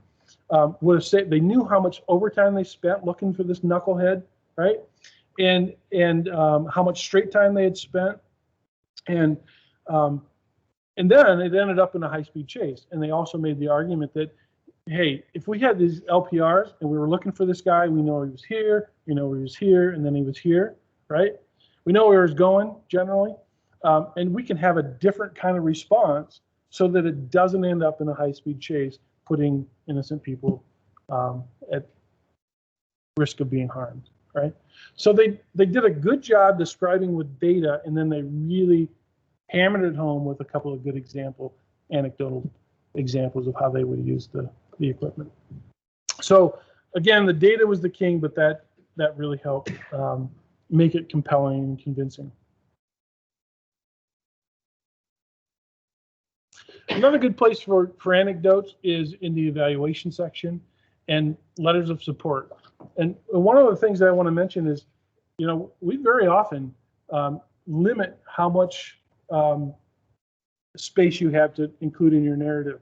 But there are a couple of ways around that, right? You get to write letters of support. We don't limit what you put in your letters of support in terms of like length. The budget narrative, we don't limit as a practical rule. We don't limit how much space you put in, how many characters you get in the narrative. I'm sure the system has some limit, but it's long, right? So we're controlling and prescribing how many characters you get to answer our questions. But there are a few workarounds that you want to take advantage of. If there's something you don't have space to talk about, make sure somebody includes it in their letter of support. And Susie said, when I talked about data, Susie said relevant. And so relevance important, and so is focusing on local data. When you describe your project and you describe your expected outcomes, it's okay to couch what you're doing in statewide level data and national level data, especially if your problem seems to be much worse than the rest of the state or much worse than the nation. Then talk about those and compare. But if you're not putting local data in, you're really missing the boat, and you want to make sure that you focus to the extent that you can on local data. And don't use outdated data. My general rule of thumb is if I reference anything over 3 years old, then I always make a note that it's the most current data available. Sometimes you're going to find that. If you're using UCR data, they're doing a really good job now, but it used to be 3-4 years old. And when I would write a grant to the feds, I would always say, this is the most current data available.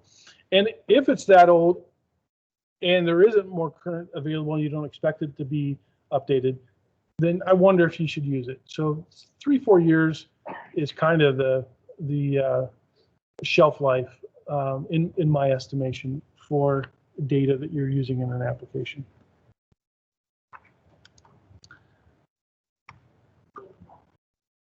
Yeah, Susie's given me the 10-minute mark. So 2 days ago when I was preparing these slides, I told Susie, oh, I don't have enough stuff to talk for 2 hours, and now I'm running out of time. So, okay, so we're just going to push through, and we'll have a little time in the afternoon. If I need to swing back to some of this stuff, we'll do that. Okay, so continuing on the theme of what makes a good grant application, our office has long expected grants to be sound in principle, right? So whatever the field, if you're submitting a substance abuse treatment grant to us, you need to have sound programming related to substance abuse treatment. Some grants either require or prioritize evidence-based projects, right? That generally means that they're looking for projects that are going to be implemented with fidelity or replicated from evaluated programs. That's sort of that high-level ideal. But frankly, they're usually expensive, and they often don't. So if you take a program that was developed and implemented and evaluated in Hawaii or Chicago, it might not relate very well to Iowa. So what we're looking for you to do is kind of pick those elements from that evidence-based program and implement it in a way that makes sense to you in really sound and proven programming.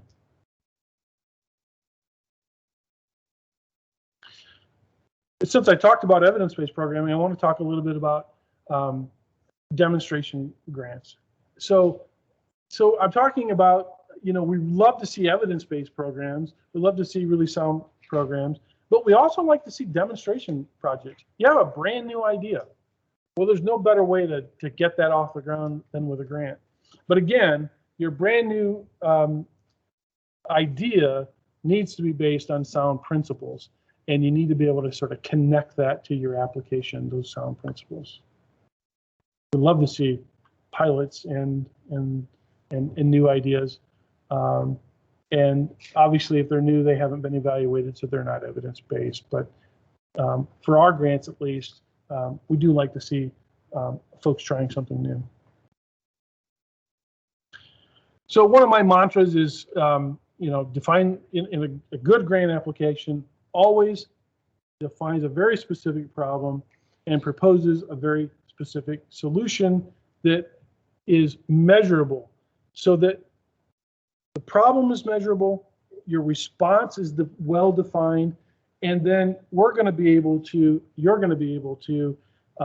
show how what you've done has moved the needle, has fixed the problem, or addressed the problem in a positive way.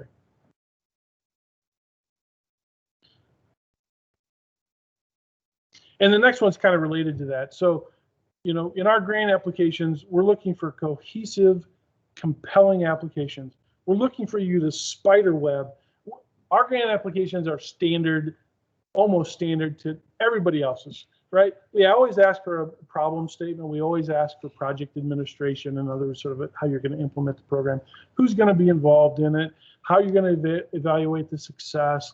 We always have this sort of a standardized budget, right? So they're pretty similar to everybody else's grant applications. And when you put something in your budget, and now if we're talking about $100 for supplies, that's not what we're talking about here. But if you put a position in the budget and you didn't talk about it in the narrative, forget it. It's not getting funded, right? So we're looking for this spider web. If you talked about it in the budget, you need to talk about it in the narrative portion of the grant application. Whatever problem you talked about in the problem statement, I want to see you talk about that in the evaluation. When you talk about expected outcomes, it needs to relate to the problem, right? And then there needs to be an absolute direct connection. And the folks that are doing this stuff in your narrative should be in your budget. I mean, if they're in their budget, then you should talk about it in the narrative. And then we're always looking for you to tell us what to expect, right? So we can read a grant application. We can have a pretty good idea of what you're going to do. But we as grant reviewers don't really know, don't rely on our imagination. I want to know if you submit a grant application to me to provide some service in the school, let's say treatment for youth at risk. I want to know how many kids you're going to serve. I want to know how many kids are at risk. And so out of the number of at risk, how many are you going to reach, right? I want to know what you expect to do with them and how you expect to change. Is this cognitive? How are you going to change? How are you going to measure the change you made in them? And if you don't know, then let's talk, because, you know, I would probably suggest you'd start tracking after school programmings, participation, discipline actions. So there are lots of things that we want you and expect you to track. And if you can't tell us how you're going to change the problem, then we're probably not going to be, it's not going to be very compelling, right?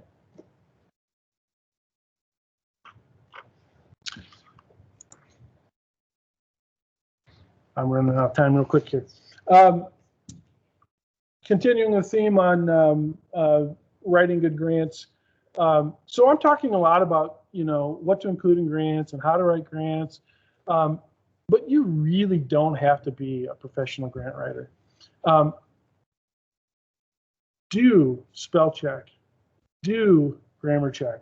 Don't send anything to us that looks sloppy, because it's fair for us to assume if you submit a sloppy application, your implementation is going to be sloppy. Our grant management system, I don't remember if it highlights things in red or changes the text to red, but in the grant management system, if you misspelled a word, it's in red, right? Don't submit a grant application with red. Or if you do, make sure you did it intentionally, because it's a word it didn't recognize, or it's a grammar and you wrote it in a way that you just want to ignore the grammar check.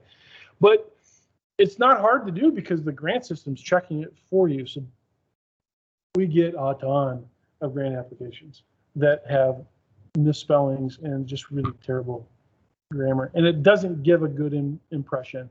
It's not that we discount them, but it's just not how you want to present yourself. Another thing that I want to mention about grants that really resonate with our office are partnerships. And I typed in scope twice there, but this idea of scoping your grants. So we recently received a grant application from a small agency in Northeast Iowa, and they wanted virtual reality training for their department. They only had, I think, 12 people in their department, right? And it was $50,000. And so before they applied, I said, look, I don't see us funding a $50,000 request for training for a department that only has 12 people. And so we talked a little bit, and what they ended up doing is partnering with everybody who was interested in their county. So they partnered with the sheriff and the second biggest, they were the biggest city in the county, and they partnered with the second biggest county. So instead of having an application for $50,000 for 12 officers, they submitted an application for the whole county for, I think it was over 40 officers, right? That was a good move, and we funded it. It was much better bang for the buck. It's regional, and we were feeling pretty good about it. If they would have submitted it as they originally intended, honestly, I don't think we would have funded it. So make it sort of fit the scope, and the scope needs to match the budget and the reach of the grant. All right. Scalable is another thing that I always preach on. So of the grants that we receive, we typically get 2 to 3 times the requests that we have money for. And I'm talking about the amount of money. So if we have $1 million, we'll get $3 million in requests. And And so we have to tell people no on a lot of the items that they request, but we typically find a way to support well more than a third of them. So we're funding usually 75% or 80% of the applications that come in. We find a way to give them something. And so one of the ways that we do that is we ask people, especially if it's technology, make your application scalable so that when I look at your grant and you asked for pole cameras, 10 pole cameras for the city, right? When I look at your grant application, I know that in order to have pole cameras, you need a server. So I got to pay for the server. But then I can only buy 4 instead of 10 cameras. So I'm able to look at this. You prioritize it in your budget, and I'm able to look at it and say, all right, well, we can't do everything you asked, but I can do something and help you out, right? So think about that. The feds tend not to do that as much as state agencies, but I know all of the state agencies have to do that, and we all do that. The feds kind of tend, I think, and Michelle will probably talk about this in a few minutes, they tend to either fund it or not fund it. And they find things in your budget that they can't fund, and they don't fund those things. But generally, they fund your project the way you submitted the application, except for those things that they can't support. Match is one of those tricky things. More and more, we're finding that the feds aren't requiring match on grant programs, but 25% is not an uncommon required match. And the difference between cash match and in-kind match, cash match is actually new funding that goes into to support the project. In-kind is taking activities that's going to support the grant program or the grant activities with existing resources. So the difference would be in cash match, if you wanted to use a person to match, you'd hire a new person. That would go towards your match contribution. In-kind would just say, all right, well, Dennis is supervising the person that's implementing this. I'm going to count Dennis's time towards the in-kind match. And so that's the distinction. It's much easier to meet the in-kind match. And people very often, when we have cash match, try to pass off the in-kind to meet the cash match, and we can't allow that. So if a cash match is a requirement, you do actually have to document and track the input of the cash match into the. Did you have a question? Yeah, Dennis. So just you're gonna address this coming up, but you and Susie have reviewed grants. My question goes to, or if you could speak to in your expertise, writing to who the reviewers may or may not be. So for example, to avoid talking down to the reviewer, getting enough, they're a sophisticated reviewer, hitting those higher points that they want. Can you speak a little bit to that? Yeah, so the question was, when you're writing a grant, do you try to figure out who the reviewers are going to be, and do you try to tailor your application to the reviewers? And my suggestion is you really focus on the RFP and what they asked for in the RFP. I'll be honest with you, I've been a federal reviewer and read a lot of state grants. I'd like a simple application approach. I don't need the application to be overly sophisticated. I just really, so the approach I always tell people to take is in every RFP, we looked at a few RFPs, but I kind of rushed through that because I was short on time. But every RFP tells you exactly what the questions you're gonna ask, right? So we ask a question, you answer it. If you take those questions and you make each one of those questions a header, and you answer each of those questions specifically, you're scoring 75 or 80% on that grant application because as a reviewer, I have a matrix. I give my reviewers a matrix. I list all of the questions that I've asked you to address in your grant application, and I turn it into review criteria.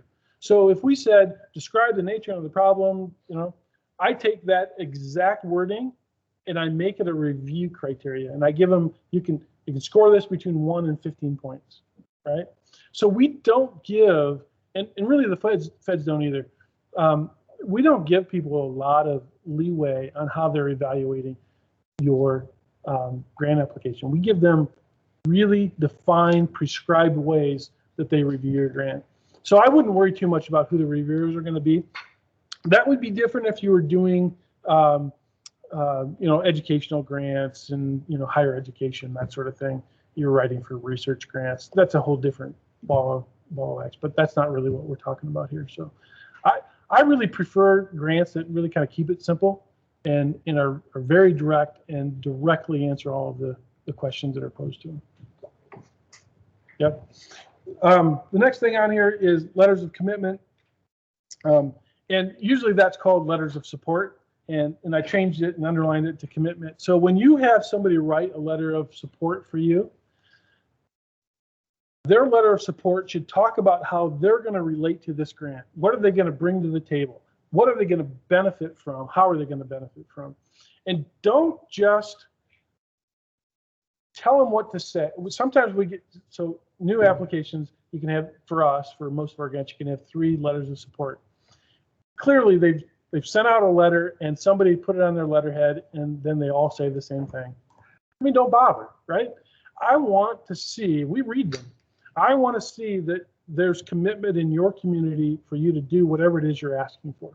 So it should be a letter of commitment. It should say, we love what they're doing. Here's what we're going to do. Here's how we're going to benefit. Here's how we're going to participate. And so that's what we're looking for. And I think that's a really strong, and again, it's a way to be convincing of the need and the desire for this project. And it doesn't take up space in your grant application. It really gives you an opportunity to submit a compelling argument. I know. We gotta quit. We gotta get Michelle on the break. Okay. Let me just finish this little bit and then I'll break. Michelle, I don't see you. I don't see you, Michelle, but I hope you're on. Is she on there? Is she? All right. I'm just going to just steal a minute of your time, Michelle. Okay, we talked about this before. So I told you at the beginning, I'm gonna hammer home a few things. One of the things I can't hammer home enough is read the RFP, follow the instructions. Susie said it, and Susie's going to say it again at the end. I'm going to say it now. Read the instructions, follow the instructions. Again, we tell you exactly what we want from you. If you do exactly what we asked you for, I don't have a way. We've had some grants that we didn't really like before, but they wrote a grant that's really tailored and really responsive to the RFP. We had to fund it, right? Because it was within the scope of the grant. They did exactly what we asked them to do, and we couldn't find a way to not fund them. So that's just a little inside baseball for you. We talked about the grant administrator. I won't bother you with that. Planning. I mentioned this before, but instead of looking at RFPs and trying to figure out what you can fit into that RFP, what can I get from the RFP? You need to start by deciding what programs, what projects, what needs do I have, and then go out and find a funding solution to meet your needs. The other way can work, but the ideal is the former. And I think you'll have much more success doing it that way. Recurring applications, I talked a little bit about that. We have ongoing, annualized, recurring projects. So you know what to expect in general, year after year, and you can really start planning, and you should start planning today for something you're going to write next spring. Start right now.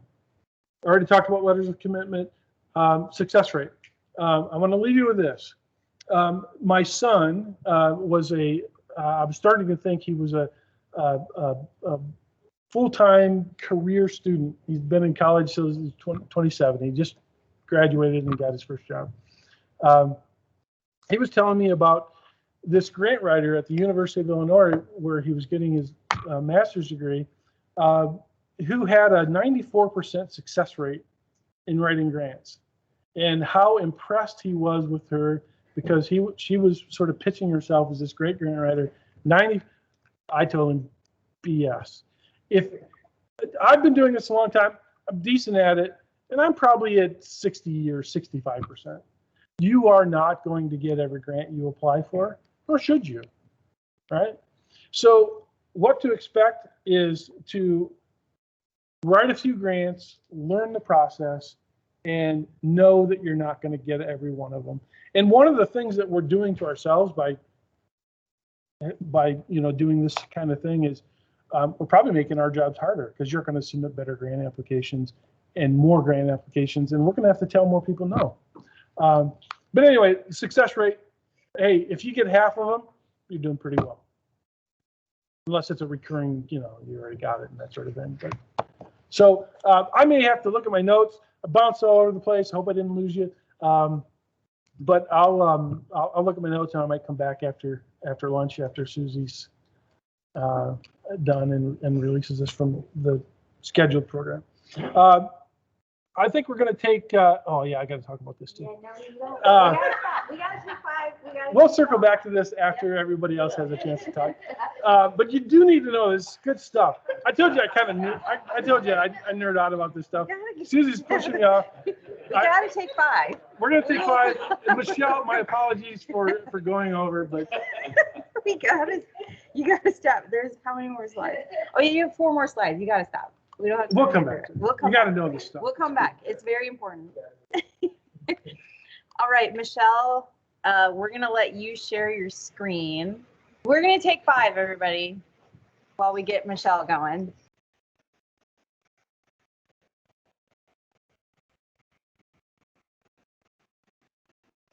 Okay. Good morning, everyone. My name is Michelle Garcia, and it's a pleasure to be here with you today. I see we have some folks in the room and also quite a few people online. And so glad I have an opportunity to share some of the resources that we have with the federal government, and particularly with the Department of Justice, Office of Justice Programs. Many thanks to Dennis and to Susie and the entire team at the Office of Drug Control Policy, Iowa Department of Public Safety, for this opportunity. I work specifically within the Office of Justice Programs, Bureau of Justice Assistance, and give me one sec because my slides, there we go.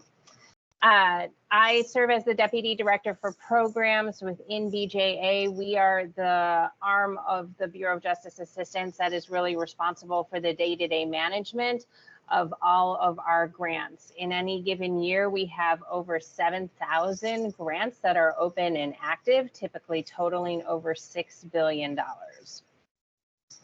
So in our time together today, I want to just provide a brief overview of the Office of Justice Programs and the Bureau of Justice Assistance, give you an overview of our solicitations, and also leave you with some resources to aid you in your applications to the Office of Justice Programs and BJA. And then hopefully we'll have some time for questions and answers as well.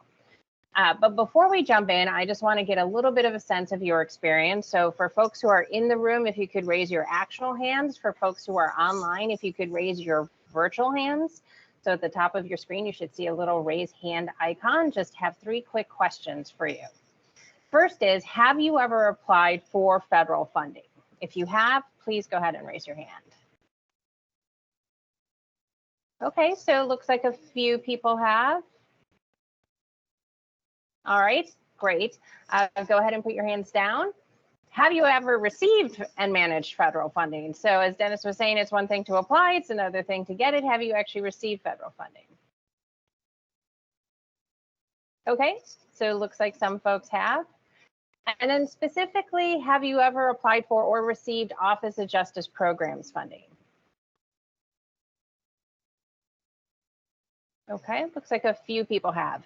And maybe some of you are asking, what is the Office of Justice Programs? Maybe I have, I don't know. So let me start by giving you a little bit of an overview of the Office of Justice Programs. So OJP is one of 3 grant-making arms of the Department of Justice. We are actually the largest grant-making arm of DOJ, along with our partners in the Office on Violence Against Women and the Office of Community-Oriented Policing Services. Within the Office of Justice Programs, there are 6 different components that provide grants. BJA, which is where I work, as well as the Bureau of Justice Statistics, the National Institute of Justice, the Office for Victims of Crime, the Office of Juvenile Justice and Delinquency Prevention, and the SMART Office, which has a really long name, so I'm just going to use the acronym. The Bureau of Justice assistance specifically was created in 1984. We are celebrating our 40th anniversary this year, and our focus is on reducing violent crime, creating safer communities, and reforming our nation's criminal justice system. And the way we do that is really in 3 different ways. First, we make investments. We provide, as I mentioned, a large amount of funding. In any given year, it's close to $2 billion into communities, organizations, in order to meet the needs that you're seeing around criminal justice and related issues. We also work to share knowledge. So we have a vast network of training and technical assistance providers that are looking to identify innovative strategies, best practices, tools, resources, guidelines, and sharing that information with the field. And we also work to engage. We want to know what you're seeing, what you're facing, and where we can be a support. We also want to hear about the innovative things that you're doing, the successes that you've had, so we can lift up that knowledge and try and share it across the country so that it can be replicated. This year, we have over 80 planned solicitations. And so that's a lot of grant opportunities. In our time together, I'm not going to be able to go over all 80, but what I will tell you is where you can find more information and cover some of those. So if nothing else out of my entire presentation, the thing I would say to write down, and I've provided copies of this to Dennis so he can provide these as handouts, 2 websites. And I'm actually going to start on the right side first, plan solicitations. This site just went live this morning, so this is great timing. On this side of planned solicitations, you will be able to see all the planned solicitations for the Office of Justice Programs, the Office on Violence Against Women, as well as the Office of Community Oriented Policing Services planned for this fiscal year. You can go to this website and you can search. You could do a keyword search. So if you were looking for funding for reentry services, if you were looking for funding for behavioral health supports, if you were looking for funding for bulletproof vests, you could enter those keywords and it would bring up a list of all the planned solicitations available this year. On the left is the BJA specific site where you can go and you can find all of our current solicitations. And same, it has a keyword search you can find based on what it is that you're looking for and that what you're trying to fund. And I think that's a really important piece. And I think I heard Dennis talking a little bit about this earlier, that you really want to find funding solicitations that match what it is that you're doing or that you're trying to do to develop, implement, expand, enhance. Don't try to backfit yourself into a solicitation that doesn't necessarily fit what you're trying to do. The other thing that I'll mention is, as you may be aware, federal agencies are operating without an approved budget. We're under a continuing resolution. And so as the budget process moves through and appropriations are made, some of these may change. So none of what I'm talking about today is a guarantee of these programs, but they are based on our plans and on solicitations that we have done in prior years. So for the Office of Justice Programs, as well as BJA, we have 2 types of grants, formula and discretionary grants.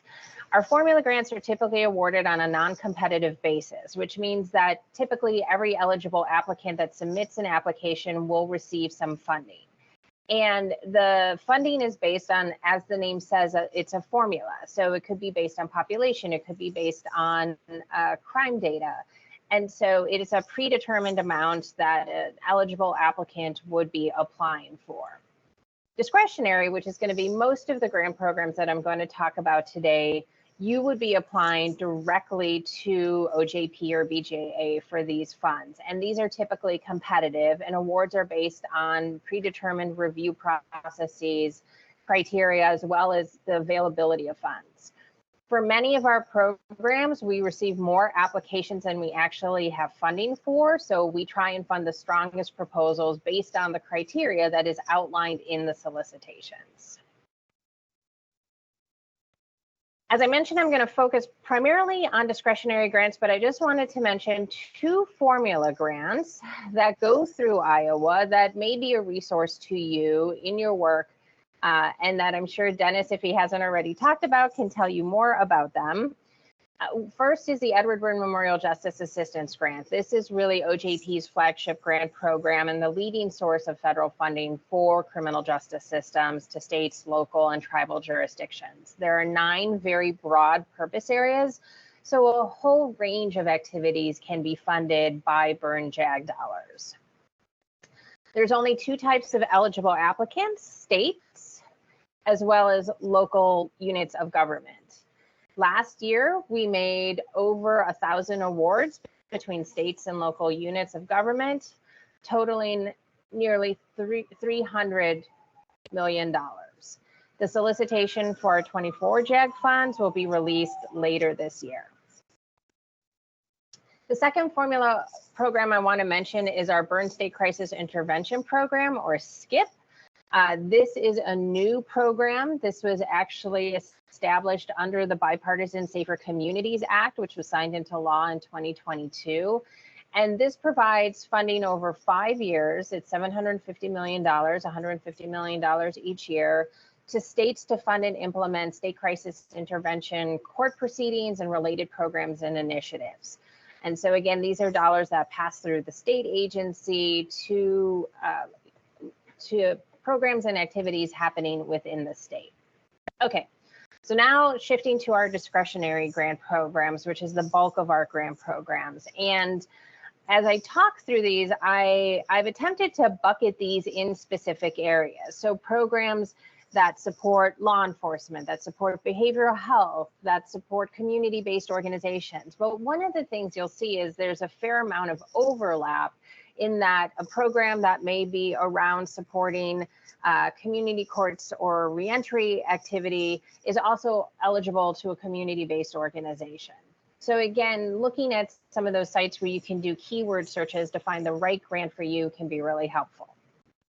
So starting with programs that support law enforcement, investigation, prosecution, and defense, we have many different solicitations that focus on these areas. Again, not going to talk about all of them, but I showed you where you can go and find some more information.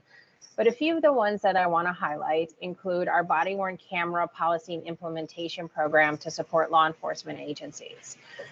So body-worn cameras have increasingly been seen as must-haves for many law enforcement agencies and communities. And I'll note that under this program, correctional officers are also, and correctional agencies are also eligible for these funds.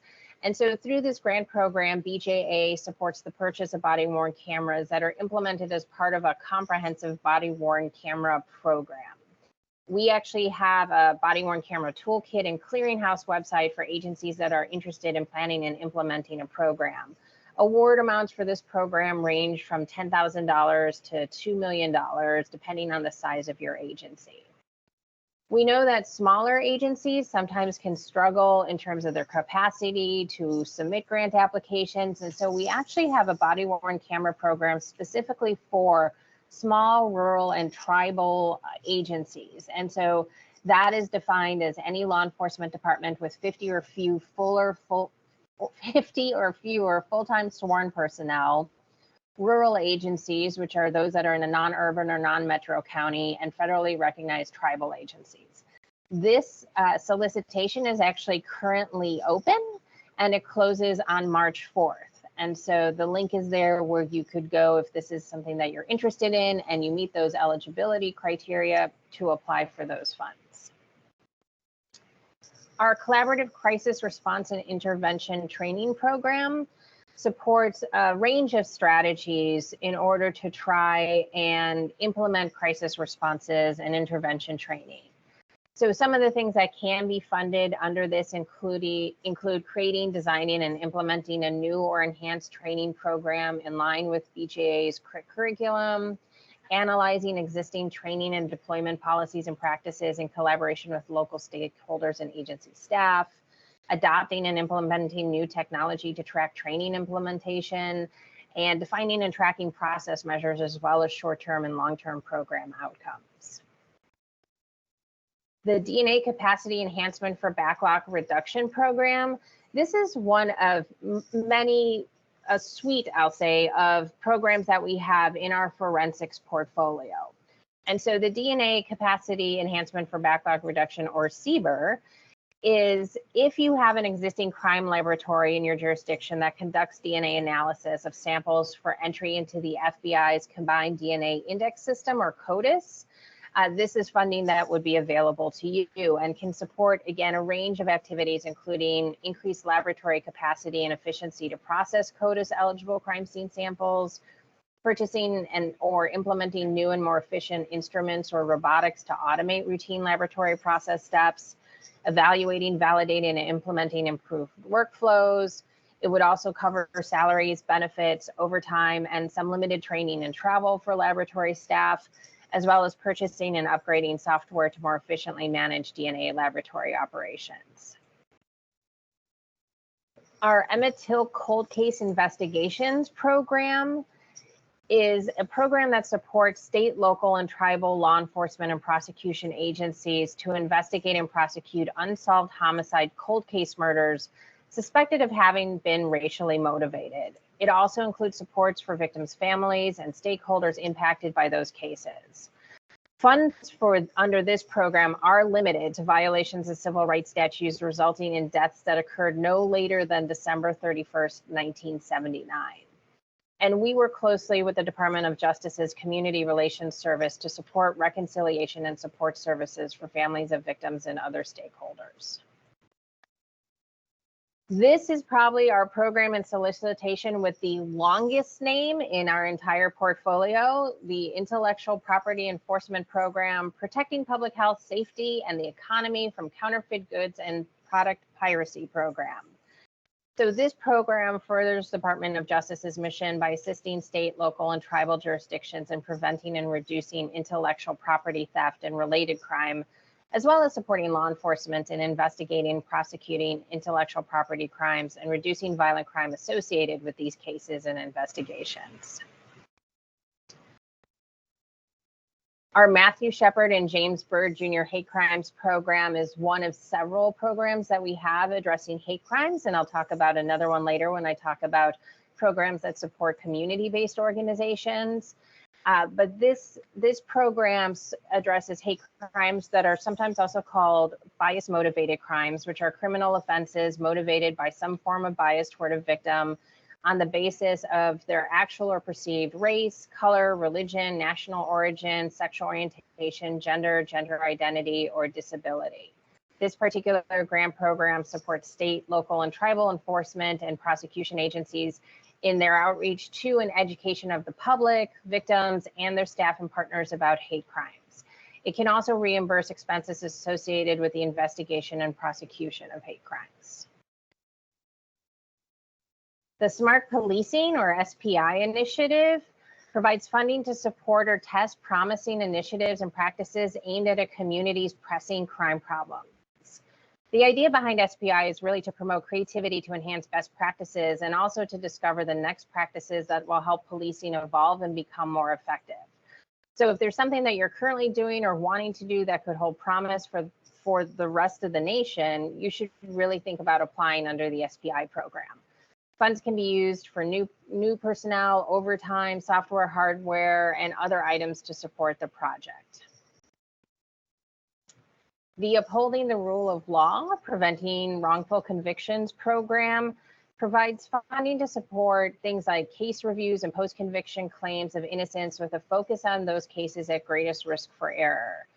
This is an important program in our portfolio, which helps to identify any systemic issues that may lead to wrongful convictions, and most of all, ensure that innocent persons are exonerated. The program helps protect the integrity of the criminal justice system by supporting efforts to provide high quality and efficient representation for defendants in post-conviction claims of innocence and to identify whenever possible the actual perpetrators of crimes. It also supports conviction integrity efforts to prevent future error. Our Rural and Small Department Violent Crime Reduction Program is intended to focus, again, as I mentioned earlier, on some of those departments that may have limited capacity or resources in order to access funding. Several years ago, BJA actually partnered with the Major Cities Chiefs Association and developed and released the Violent Crime Reduction Operations Guide to assist jurisdictions in their efforts to combat violent crime. This guide outlines actions and activities that can adapt to any agency. Following that, we actually partnered with another organization called Equitas to develop a companion tool called the Prosecutor's Guide to Reducing Violence and Building Safer Communities, which also outlines critical crime reduction strategic principles for prosecutors' offices through a continuum of crime reduction capacities. So this program provides funding to small and/or rural agencies and/or to prosecutors who are implementing or improving the capacity for one or more of the critical elements found in either of those guides. Our sexual assault kit initiative is another one of those in our forensics portfolio. So the initiative, or SACI as we call it, is critical to enhancing the criminal justice response to sexual assault and ensuring justice for victims. Funding not only helps link victims to access and needed services, but can also help jurisdictions implement best practices and comprehensive reform to help bring perpetrators to justice and increase safety in communities by preventing future sexual assaults.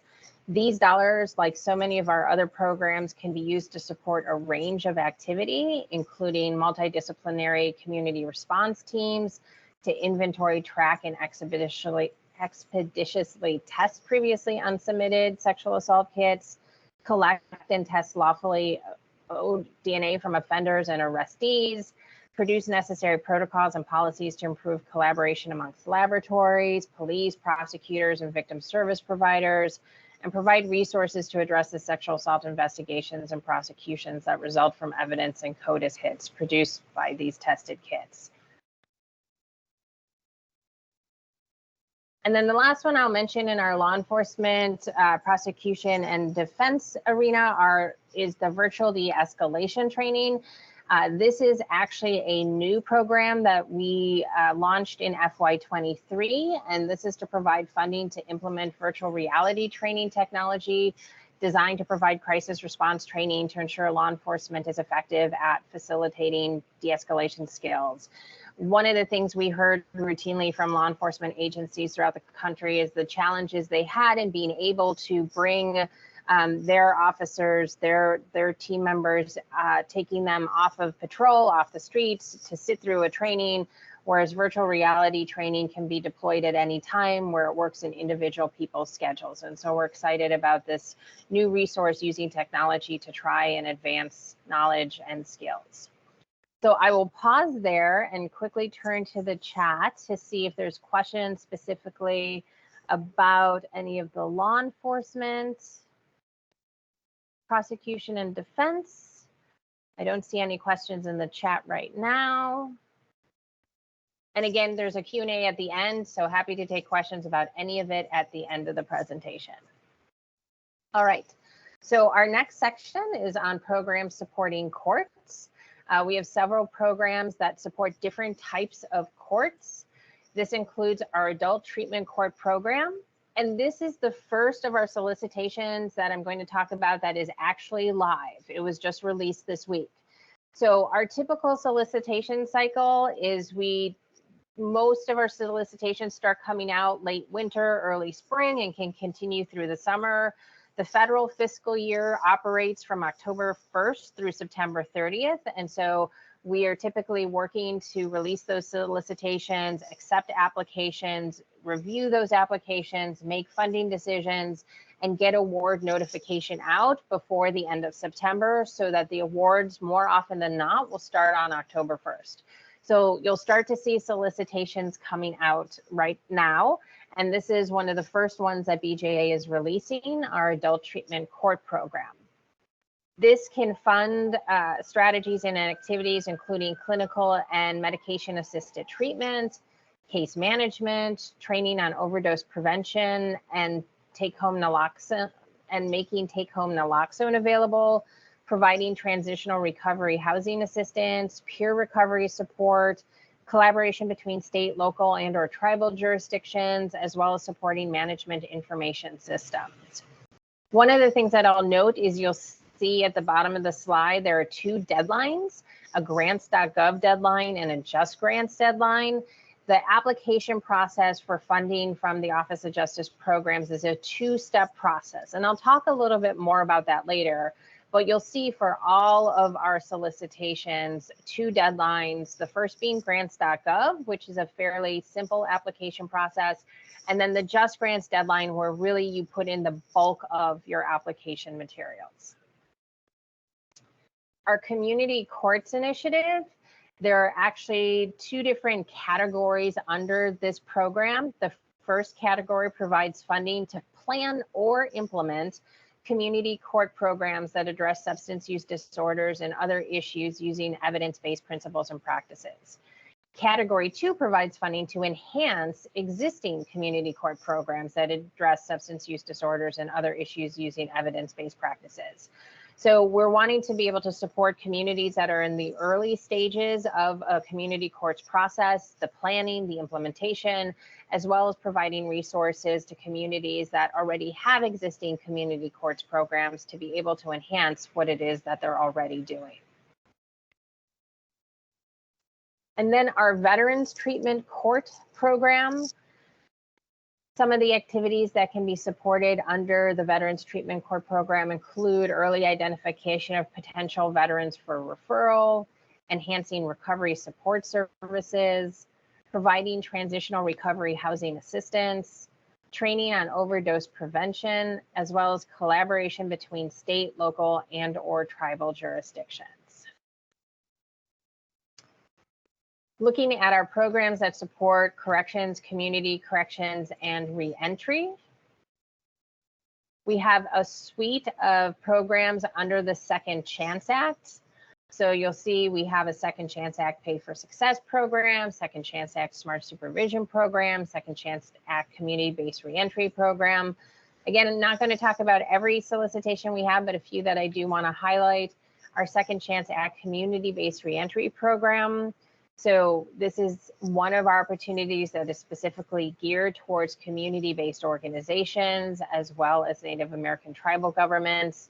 This program provides opportunities for nonprofit service providers and tribes to implement or expand on reentry programs that demonstrates strong partnerships with corrections, parole, probation, and other reentry service providers in order to provide critical transitional services as individuals return back from incarceration to their communities. These partnerships should develop comprehensive case management plans that directly address criminogenic risk and needs as determined by a validated criminogenic risk assessment and include delivery or facilitation of services. So grants that we provide under this program can be used to support things like mentoring adult offenders during incarceration through transition back to the community as well as post-release, and transitional services to assist in the reintegration of individuals into the community. The Second Chance Act Community-Based Incubator Program. I highlight this because it is one that we provide under what we sometimes talk about as a micro grant program. And that is recognizing that often community-based organizations working in some of these spaces are often small, may not have the capacity to go through the full federal funding application process, as well as managing the federal dollars and all the requirements that come with that. And so we have in a number of our program areas established through our training and technical assistance providers, establishing them as intermediary organizations that provide support, training and technical assistance, assist with oversight, but also do comprehensive training and technical assistance to help build the capacity and capability, and perhaps most importantly, the sustainability amongst those organizations. This is one example of that, our Second Chance Act Community-Based Incubator Initiative, which actually will be providing micro grants to community-based organizations working in this space.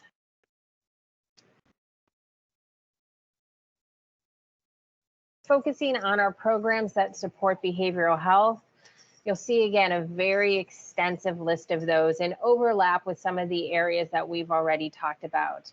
But we know that substance use disorders, as well as mental health disorders and co-occurring disorders, pose critical challenges for our criminal justice systems. And so we are always looking to provide resources to support behavioral health.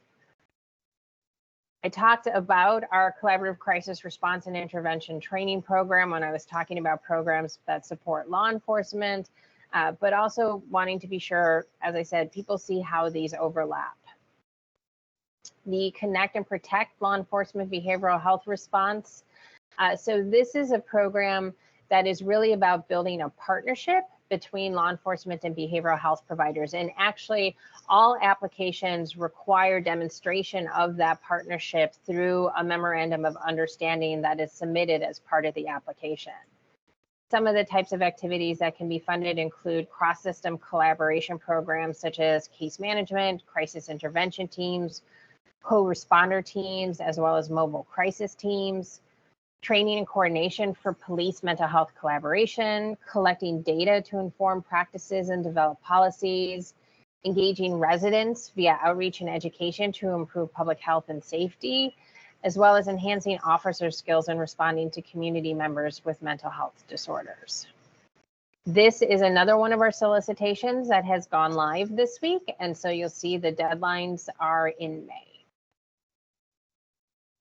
The Comprehensive Opioid Stimulant and Substance Use Site-Based Program, or COSUP, is our largest program working in the behavioral health space. And there are multiple categories of awards that we make. One of the other things that I'll note is that for so many of our programs, when you apply for and are successful and receive an award, it is not just about the funding, but for most of our programs, it also comes with no cost comprehensive training technical assistance to support the grantees, in many cases to build a community of practice amongst the grantees, to be able to refer to best practices, be a thought partner, and really just provide that support in order to allow the grantees to be best poised to meet the goals and objectives of their awards. Under the COSUP program, again, a wide range of activities can be funded, including deflection and diversion, behavioral, supporting behavioral health professionals, naloxone distribution, access to recovery support services, community-based prevention and education, embedding social workers and justice agencies, alternatives to incarceration programs, transitional housing assistance, jail-based services, exploring new or promising practices, expanding treatment services, as well as harm reduction services. And then our Justice and Mental Health Collaboration Program supports innovative cross-system collaboration to improve responses to and outcomes for individuals with mental health disorders or co-occurring mental health and substance use disorders who are in the justice system or re-entering the community.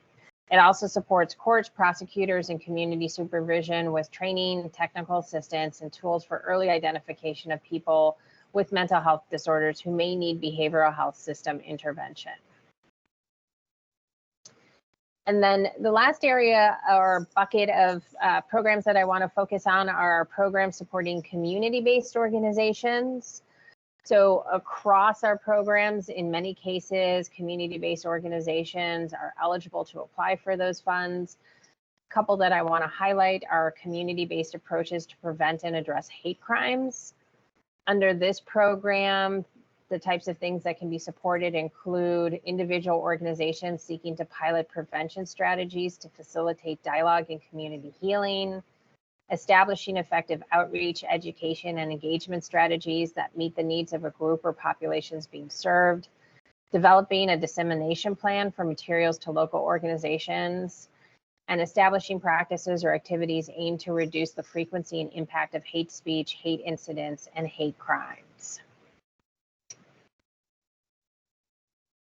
One of our programs is not limited to the Bureau of Justice Systems. So I started out talking about the Office of Justice Programs, how there's 6 offices within OJP. The OJP Community-Based Violence Intervention and Prevention Initiative is one of our initiatives that actually spans across multiple of those agencies. So the Bureau of Justice Assistance, the Office for Victims of Crime, and the Office of Juvenile Justice and Delinquency Prevention all work collectively on our community-based violence intervention and prevention initiative.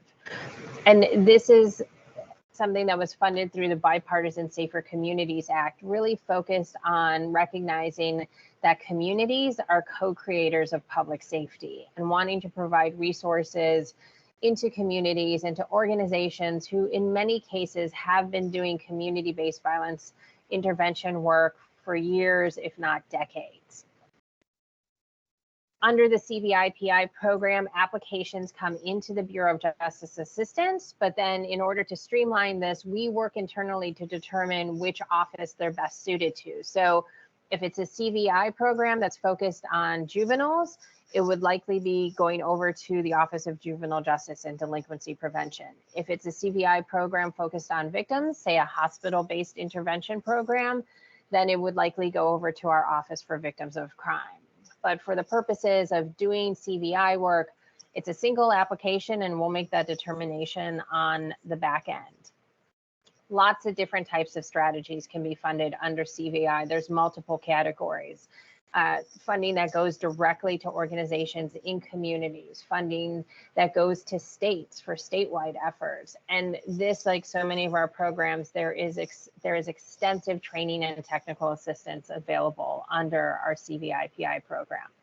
So some of the things that we fund with CVIPI dollars include developing, implementing, expanding, or enhancing comprehensive CVI strategies to maximize existing and new resources, conducting needs and gap assessments in your community, building a new or strengthening an existing multidisciplinary working group to serve as a CVIPI team, develop and implement a data-driven violence reduction strategic plan, enhance a state's capacity to lead proactive CVI strategies, as well as delivering training, technical assistance, and subawards to subrecipients.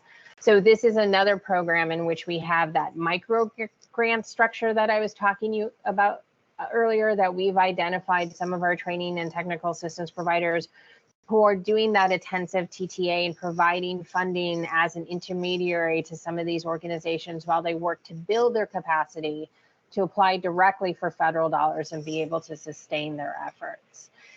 The CVIPI grantees, we really work to create a network of those entities across the country.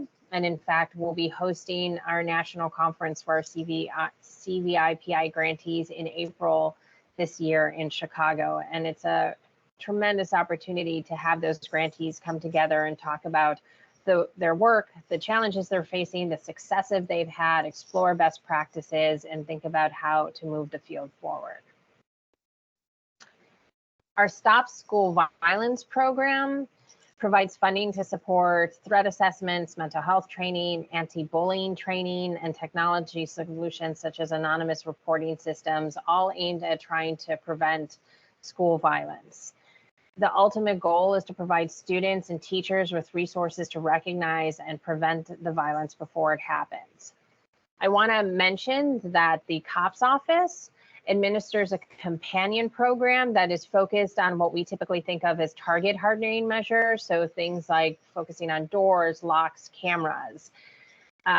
We encourage you to look at the COPS website if that is something that you're interested in, because we think between the solicitation that we have at BJA, as well as the COPS program, that every school and every community could benefit from this program. And then the last one that I want to mention is our Field Initiated Encouraging Innovation program. This is really an opportunity where we want to hear from you and what ideas you have that are innovative or that you think could be replicated across the country. And so this is a very broadly defined solicitation in which we're seeking your best innovations and ideas about how we can address some of these persistent challenges within the criminal justice system. As a reference, in FY23, we made up to 10 awards, and the average for those was $1 million. And we also break it into categories to look at local, state, regional efforts, as well as national strategies. And then before I get into some of the resources we have to support applications, I want to mention the training and technical assistance we have available, because this is available to you whether you are a grantee or not a grantee. We support close to probably 100, if not more, training and technical assistance efforts. And really the entryway for all of those is through our National Training and Technical Assistance Center, or NTAC.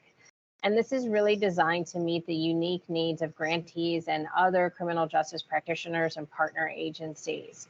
The goals are providing information to model and replicate approaches, just increasing knowledge, best practice, supporting agencies and jurisdictions to identify, address operational needs. NTAC can support sending people to training. They can also support sending a team from your community to another jurisdiction if there's an effort that's happening there. So say, for instance, your community is interested in setting up a co-responder, law enforcement, behavioral health co-responder mobile crisis team, and you'd like to go visit another community that already has something implemented so you can see how it works on the ground. You can talk to the people doing the work. You can hear about the challenges they faced and what successes they're having. You could actually apply to NTAC to get the resources to send a team from your community to that other community to be able to engage with them. So definitely recommend you check out the NTAC website and see the range of resources that are available there. All right, before I go on to resources, just going to pause and check the chat to see if there are any questions about any of the solicitations that I went over. Not seeing any right now. So let me give you some tools and some resources that can help you as you're considering, thinking about, and starting your applications for funding.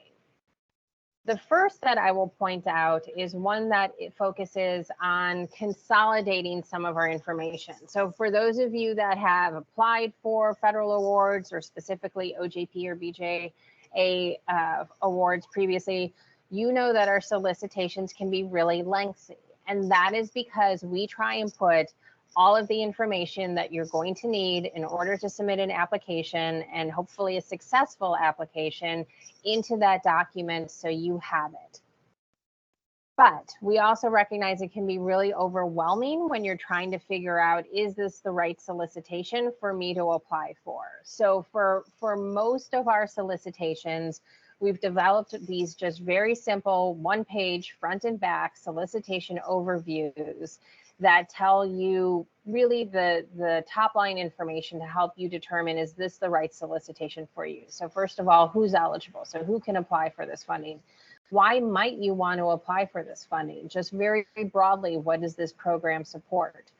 Information about what is the maximum amount available under an award, some of the types of strategies that we would recommend. And then on the flip side, some of the key information you need in terms of the application process. So for every solicitation we release, there's a link to a page where you can download the solicitation, but I also encourage you to open that solicitation overview document to get that quick view to see, is this the right solicitation for me? We are also hosting webinars. So for almost every solicitation we release, we host a companion webinar to walk through that solicitation, talk about what is eligible, what the requirements are, but also answer any questions that you might have about that solicitation. So those get posted on our website as they get scheduled. We will also be hosting a series of webinars on our funding opportunities for FY24. So those are actually starting next week, and they're going to be structured very similar to this webinar, where we're going to focus on law enforcement, prosecution and defense one day. Another day, we're going to focus on behavioral health. Another day, we're going to focus on tribes and tribal organizations. And we're actually going to go through all of our planned solicitations in each of those focus areas to talk through what we're planning to release this year. We'll have more information up on our website for that, I believe, later today, and those will be recorded. And so if you're not able to attend, you can always download the materials and view the recordings. As part of that series, we're also going to be hosting a webinar that talks about the federal funding process in much more detail and things to consider. If you've never applied before, some of the things you should be thinking about, and other considerations. And, you know, I heard Dennis say this as he was wrapping up about, you know, thinking about the timing of when you're planning and to start early. And one of the things I will say is that And I say this as someone who has actually spent most of my career sitting where you're sitting as a member of an organization who's been trying to get local, state, or federal funding. I spent most of my career in the nonprofit sector going after grants. And Dennis, I don't know what I know my success rate is, but I know it was not 94%. There's as many that I wrote. I think probably there were as many that I was successful that I wasn't successful. And the thing is, there's lessons learned. And so one of the things I'll say is if you're ever unsuccessful in a grant application, if you don't get it automatically, ask for feedback. Ask for a summary of the strengths and weaknesses, and then use that information to assist you if and when you apply again. The other thing I'll say, just cycle-wise, as these are coming out, that if it is not enough time for you to be able to put together an application this year, for many of our solicitations, they are very similar, if not the same, from year to year. And so even if you're not able to apply this year, you can start looking at the solicitation to see what are the things we need to put into place and plan to be able to submit an application next year. And then as you're applying, I highly recommend looking at the OJP Grant Application Resource Guide. This is really the A to Z guide on all the steps in the application process. For me, this was an invaluable tool anytime I was preparing applications. This was my first stop. If I had a question, if I got stuck somewhere, if something didn't seem to make sense to me, I would start with the application resource guide to see if there was information available there. If it wasn't answered there, we're going to tell you in a minute where you can keep going to get additional answers. One other resource I want to highlight is that we frequently heard from applicants who perhaps weren't successful. Is there a way I can see what somebody else wrote who did get the funding to maybe help me and think about how to better write my application?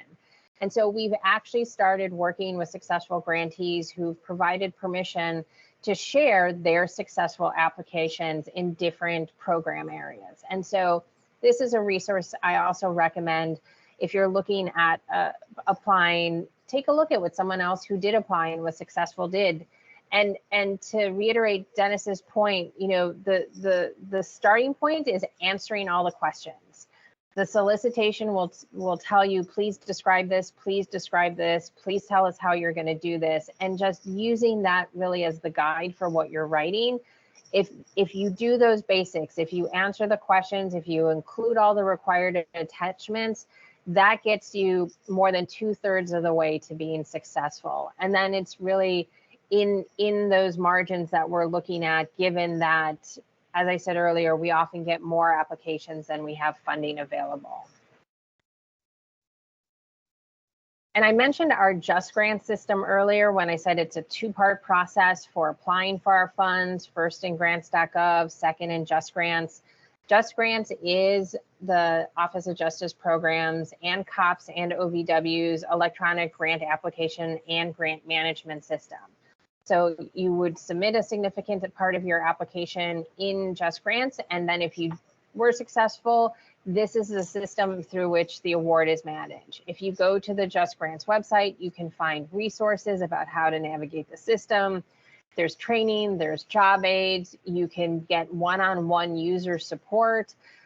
They're really continuing to roll out more and more resources to help folks navigate the system. And then if you're in the application process and you're running into questions that you can't find answered in the application guide or in the solicitation or elsewhere, there are two sets of resources, both grants.gov and Just Grants support. And sorry, it looks like that header got cut off a little. Provide customer support via email, via phone. That's available in some cases throughout 24 hours, in some cases with limited hours, but there is a resource there always for you to get your questions answered. And then I just wanted to also share some of the resources available if you are successful and get an award. And this can also be helpful to look at as you're considering applying to gain an understanding of what will be required of you as a grantee once you receive that award. As I mentioned earlier, we're starting to roll out our solicitations. If you want to be kept apprised of those as they are released for all of OJP, you can subscribe to get our funding news, which is a weekly notice of new grant opportunities as well as application tips. So you can go to our website and subscribe, or you can text your email to 468-311, which will subscribe you to those alerts. And we also post solicitation information on social media. So if you follow us on Facebook or X, you can get those alerts. We have resources available on our YouTube page, as well as posting those as they are released on our website. And then lastly, if you find you couldn't get your question answered anyplace else, the OJP Response Center is that resource for all things related to our solicitations, to be able to answer any questions that you have as you're going through that process. So I know we are right up at noon, but I think we might have a minute or two, Susie, for questions if anybody has any. So if there's any questions folks might have either in the room or online, please feel free to put those in the chat. As I also mentioned, I sent Dennis a copy of the presentation, which Dennis, I'm actually going to send you an updated copy now that that site has gone live, so I can make sure I have the right link in there. So I'll send that as soon as we're done if you want to distribute that. But the top of the presentation also has all my contact information, so please don't hesitate to reach out to me, give me a call, send me an email if you have any questions.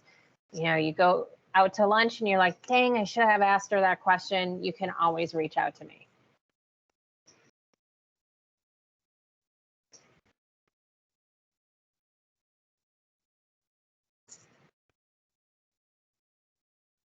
All right. I don't see any questions in the room. Don't see any questions online.